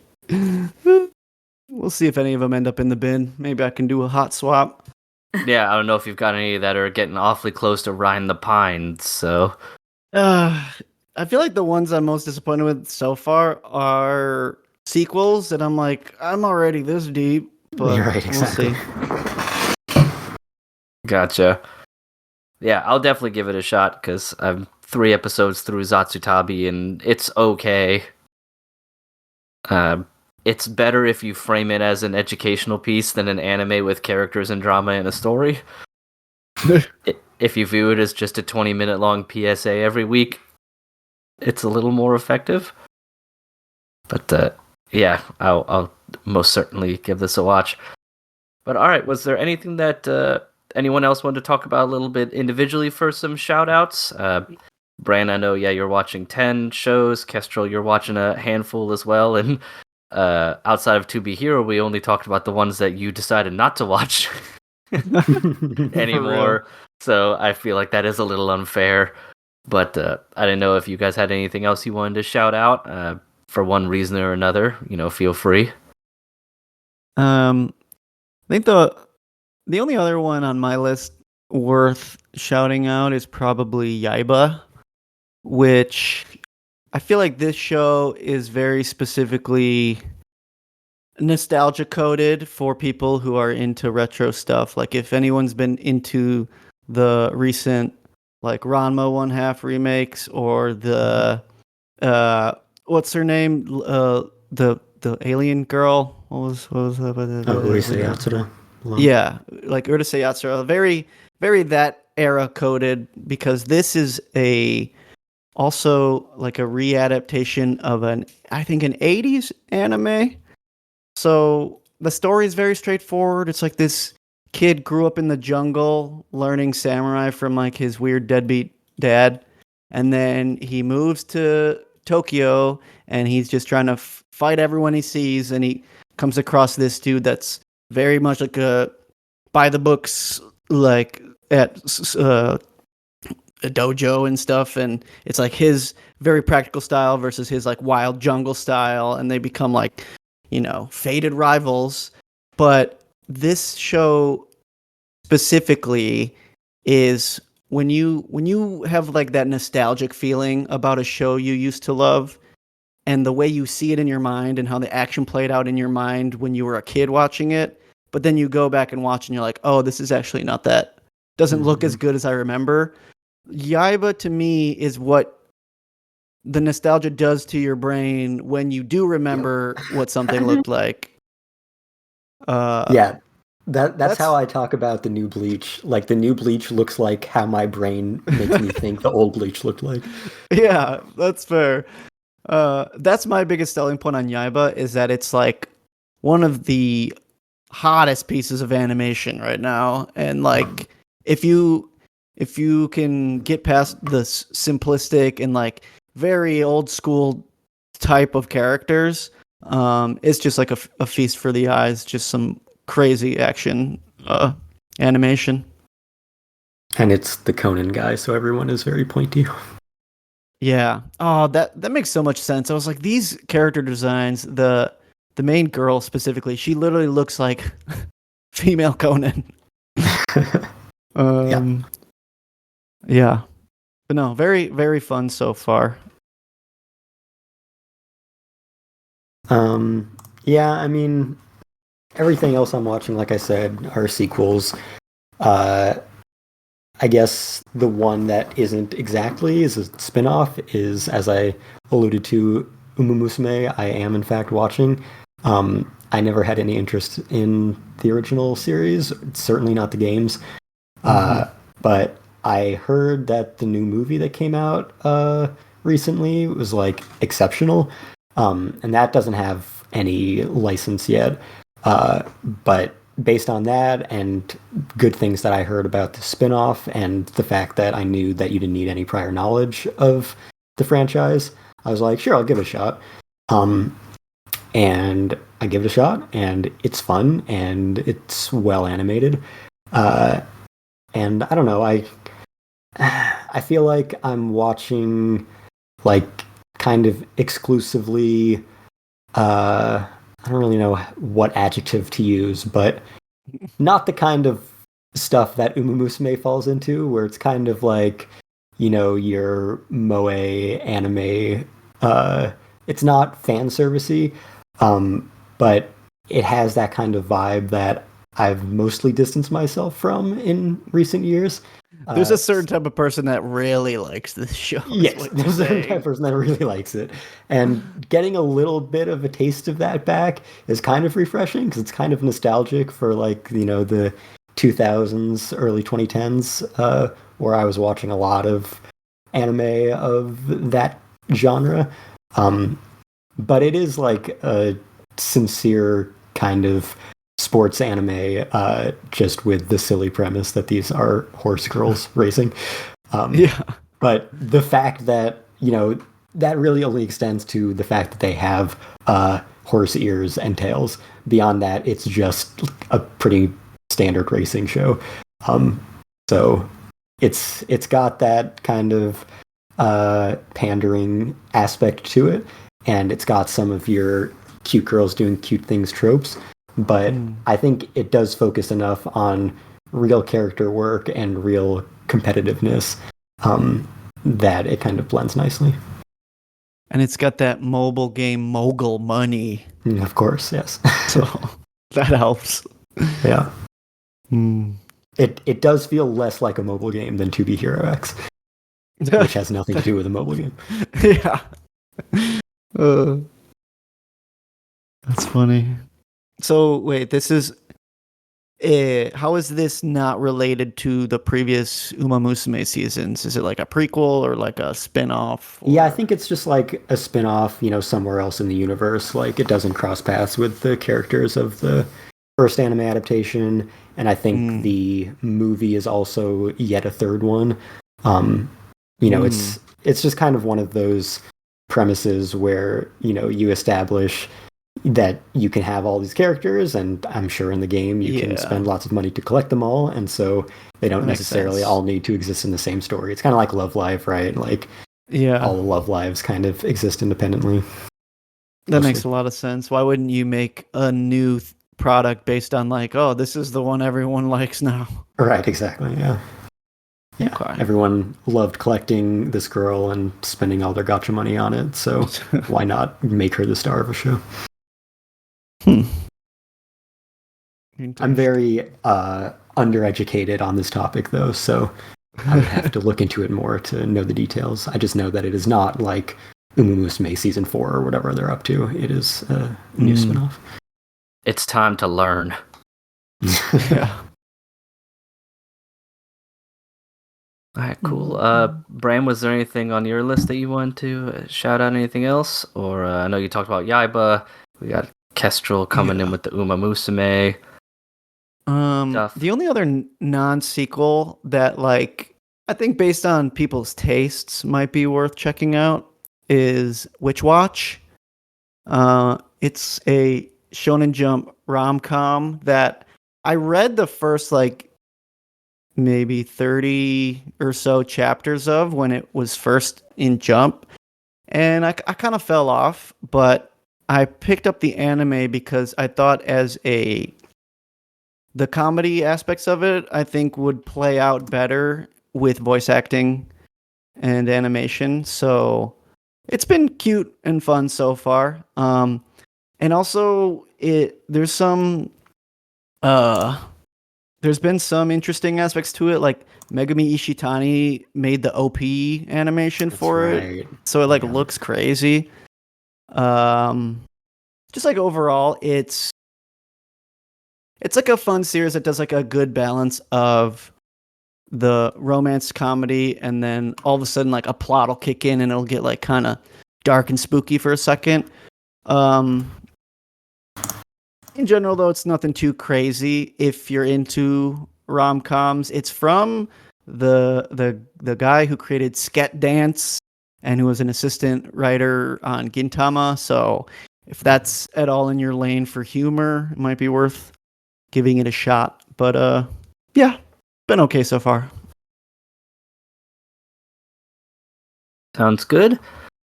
Kate, was there anything else you wanted to cover either? I'm pretty much cleaned out, so... Did I cover everything I wanted watching? Wait, where's my list? I think there's just Mau Mau left. Mau Mau. Mao Mao. We talk about Mao Mao all the time. We don't need to talk about Mao Mao. Yeah, big highlight. Their dicks now. Yeah. Now with dicks. I love not That's all you knowing need to know. what that means. If anything, that means you should start watching it so then you can catch up Yeah. and experience Yeah. it for yourself. My only context for this is what you guys say about it, and then like when I have to look up screenshots from the show for the thumbnails, and I'm like, okay, piecing things together. If you want to just throw a frog in this image, I think everyone will appreciate that. Yes. Yeah, that's good. Yeah. Okay. That'll cover it. And make it medium sized. Medium-sized Okay, frog. Yeah. like Yeah, medium Okay. Kind of sized. big. Like a good handful. Yeah. Okay. Yep. yeah. There you go. You have your Okay. consensus. All right, so we got King of the Hill Gundam, medium-sized frog. Anything else I need on the docket? We'll Could you brainstorm. have Matthew's body with Kenny Rogers' head on top? There you go. We got it. This is gonna be the most shitpost thumbnail I could find. Oh, did someone already do this? I was gonna say someone beat me to the King of the Hill Gundam crossovers. All right. These things Awesome. exist apparently. Awesome. All right. Well, then I think since we covered all the cool stuff we're watching for this season, we can jump into some recommendations for things releasing on physical media, video games, movies, kind of just our general recommendations section. I'm not sure if any of you folks had any right off the dome that you wanted to have, if anything at all. But I know, Kestrel, you typically have one or two things. I have lots of things. I've been watching lots of very good series that have nothing to do with anime. Yeah. But I guess since several of these series are on different streaming platforms, I can kind of tie it into that. So if you got Max for Lazarus, also Last of Us is back, so there's a new season of that to watch anyway. And just by episode 2 of that, it is kind of holy shit. Yeah, please watch up to the second episode before you look up anything online. Yes. If you haven't already already know. been spoiled Yeah. by the game. Yeah, if you haven't been spoiled 10 years ago. Right. No, it was 2020. Yeah. Okay. But anyway, while you're there, something that is absolutely nothing like anime is a new medical drama called The Pit. Very, very good character work. Very creative structure. Very intense emotional investment all throughout. So highly recommend that. And if you're on Amazon Prime for that new Gundam, or Umumusume, which is also what's airing there, you can catch up on Invincible, which I also did. I recommended it last time. I was like halfway through the series, but yeah, that third season, especially its finale, was insane. So definitely recommend everyone catching up on that series as well. Let's see, there's nothing for anime on Netflix this season, so I don't think I can segue into that. But it's Yaiba's on there. Oh, Yaiba's on Netflix. Okay, perfect. If you're watching Netflix for Yaiba, this one is a little bit more kind of anime-pilled, maybe. It is a live-action Korean drama series called When Life Gives You Tangerines. It's kind of got like the, I don't know, the nostalgic kind of longing, melancholy feeling of like a Key show or a Shinkai movie, maybe. But it's just like this. I'm not finished with it yet, but so far it's been very, very good. It's a kind of generational look through, from the 1960s to present day of this one woman from her days as a young girl and her family, her daughter, everything that they go through growing up. And it's very sweet and cute, and emotional and heartbreaking. So, yeah, and funny sometimes. So, recommend all of those series a lot. If you're on the big franchise trains, Daredevil Born Again is the best that Marvel has been in a long time. It's not as good as the original Daredevil series, but it at least takes enough from it that it feels like it's a worthy sequel at least. And on the Star Wars side, Andor is back, and it still kicks ass, and is one of the best and definitely like most mature Star Wars has ever been. So yeah, we're getting some good stuff all around. I think that's all I have. Physical releases, I don't know off the top of my head any good ones that just came out. I guess I'll say going way back to our Composer episode, my Silent Voice vinyl that was relisted on Crunchyroll a few months ago has finally shipped from Crunchyroll, so that's out there. Nice. Yeah. I have some from Light in the Attic I ordered 6 months ago that I think is finally coming. Nice. Yeah. I'm gonna do the opposite of what Kestrel did, because streaming has been not great for me lately in terms of like me just being like contrarian to using streaming services, even though I do have to use several of them to watch all the anime this season. Yeah. But on that note, I have been just going to like use DVD places and just like looking for OG stuff like from my childhood. So I recently picked up like a bunch of old collections of like Looney Tunes and Tom and Jerry on the cheap. So that's been fun. I picked up the entirety of Adventure Time and like a really, really cool like collector's edition. It's almost like the Enchiridion. It's like a book with like each sleeve for the different discs.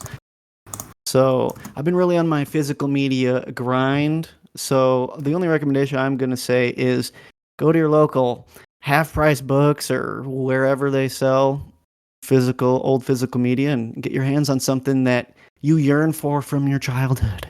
I don't even know where a place like that would exist around here. That's the hardest part. It's finding one. Yeah, I think the only thing I really have to recommend at this point is, I mean, there's, as always, just an unconquerable slew of video games, but at this point, there's, I just started Blueprints, and if you like puzzle games, it's really good, puzzly roguelikes. Oh, there goes my recommendation. I got you. Damn. That's really good, as I'm sure Kate can attest as well. Would highly recommend taking active notes, which is a fun experience in and of itself if you haven't done that in many years. I have quite the notes going for that game. And the worst part is not knowing it with any of those. I mean, I've taken so many screenshots, and I'm playing on PS5, so I just keep... I'm filling up my hard drive with screenshots for this, because I don't know if this is going to be important later.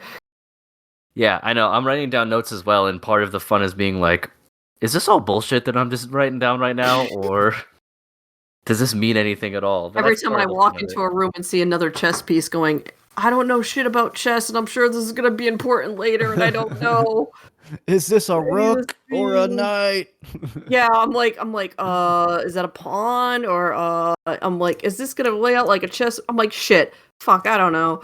I'm sure this means something. I'm so far behind on my games. I'm still like slowly enjoying Animal Well. But yeah, that was the last puzzle. Well, no, I can't even say it's the last really puzzly game I've played, because that's not true.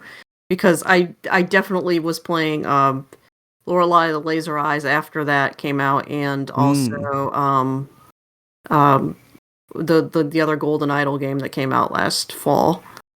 Nice. We're in a good puzzle game renaissance of like games that really make you think. Yeah. And on the other side of that, brain dead RPG mode, they just dropped that Oblivion remake thing. So I'm sure plenty of people are going to be playing that. Oh, yeah. All I've seen from that is the character creation. Yeah, all the like monstrous JD Vances. Yep. Yeah, it's so many Man, I haven't checked any of that out. Oh, now I got a thing to look up. Oh, it's ready great. to kill some more popes. Yeah. Oh, dear. Oh, Lord. But yeah, that's what I got. I have one other game, but I'm gonna pass it over to Kate just in case she says this one too. So if you, No, say it. I want to know which one you're talking about. I'm actually not playing it, but Emily is. So I'm along for the ride from a spectator view. Okay. But South of Midnight is really, really good. Oh, okay. See, I'm not playing that because I don't have a system that can run on. So Okay, cool. Because that game looks beautiful. The story is fantastic. There are a couple hiccups here and there with some of the combat gameplay, but from like a presentation standpoint, it's been really, really fun to watch, and a really fresh story that taps into a piece of American culture that we just don't see very often. So it's super refreshing in that way as well. Plus, it makes all the internet incels mad as fuck. For real. Yeah, people are foaming at the mouth for obvious reasons if you just look up this game for a second. Yeah. But fucking cry more. They're so mad about everything right now. It's like, just shut up and go away. Pretty much. I was just like anticipating Assassin's Creed Shadow releasing just so people can stop talking about it. Yeah, that's out. So I think people have finally like chilled the fuck out about that. But now they're just mad because they put a release date for Ghosts of Yotei up, and it's for them. It's always like, let's move on to the next thing to get angry. about. And they're so they hate Eric Ishii so much. What community can we be a tourist in next? Like, yeah, it's exhausting at this point. Oh my god. Thank you, Kestrel, for doing the Lord's work of pulling that shit up so we can look at it.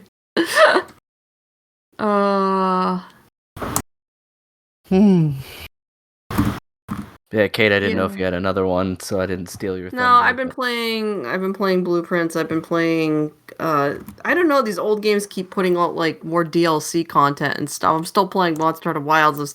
I'm playing Assassin's Creed Shadows just because it's there. And I'm like, I guess I'll play this game too. Which is fine, but it's Assassin's Creed. If you've played the last 3 Assassin's Creed, you know exactly what you're getting. Except it's in Japan now. I've been playing Monster Hunter since the PSP days, and I like somehow held out on getting Wilds. I'm just like holding out until either the first major expansion or like at least a couple title updates. So I'm hanging in there strong so far. I'm enjoying To be it. fair, I had to upgrade my PC a little bit before I could even play it. Oh yeah, I'm sure that thing's a monster to run. Yeah, it's just so unoptimized. It's awful. Yeah. Alrighty, good stuff. So I think it's about that time where we can call it an episode. So I'm going to go ahead and pass it over to Kestrel so we can let everyone know where to find us, and then we'll say our goodbyes for this evening. Yeah, so in addition to all of your evil video streaming services owned by evil billionaires, you can subscribe to your favorite evil audio streaming service owned by evil billionaires. Find us wherever you find your podcast of choice. Subscribe, rate, and review on whatever platform that might be. You can get us on Apple Podcasts, YouTube, maybe for a little bit longer, YouTube Music, Spotify, SoundCloud, Amazon Music, Facebook, whatever. And you can just find us on fandompost.com. Also on your favorite evil social media platform owned by evil billionaires. The most evil, in fact. We are still on Twitter. Please we are delete still that on account. Facebook. Delete Twitter. We don't need that anymore. We don't get any referrals from there. It's pointless. We should delete that. I mean, yeah, okay. We have literally no followers on Blue Sky, but yeah, we're on Blue Sky too, technically, but none of you are. So yeah, Twitter, Blue Sky, Facebook, whatever. If you want to get in touch with us, you can just email us, fandomppostradio@gmail.com. I'm on all those social platforms, but I don't post anything ever. I probably have not made a single post this year. So, yeah, whatever. You can find me by my name if you want, but probably no point. I feel in a similar boat. Hellshake Brando on all the socials. Haven't posted much besides angry quote tweeting, so don't bother looking up my shit.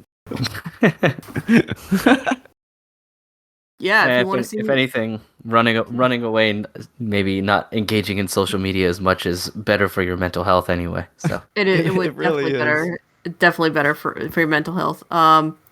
If you want to see me screaming about the fate of the universe on Blue Sky, you can follow me on Blue Sky. I occasionally do post funny things on there, so that's always nice. Let me see if occasionally I post pictures of my cat. If you There need you go. a brain palate cleanser, I occasionally try to rescue people by putting that up there. Let's see if I put a picture of the food I ate at lunch today that made me ill, or did not help my migraine, I should say. The random leftover Brazilian food from my Cheese boss's ball. morning meeting. Cheese balls. And okay, I'm not super okay. I was pretty angsty over the weekend. So post that I was posting dumb shit. Earth Day just happened, so I posted the link to the 1990 Earth Day special, which has like a bunch of actors in 1990 reprising the, like, I think the Ghostbusters show up, and then that's weird. You should scrub through that sometime if you've never seen that before. There's weird shit going on in that special. And then Char shows up, and then Spike Spiegel shows up. Right. Everything old is new again. Always. alrighty. Well, as always, thanks everyone for listening. Hopefully you're enjoying the new season and all of its bountiful original offerings. And then, get out there and play some of the incredible video games and watch some of the really good shows that are out as well. And until then, we'll see you later. See ya. Bye. Bye-bye.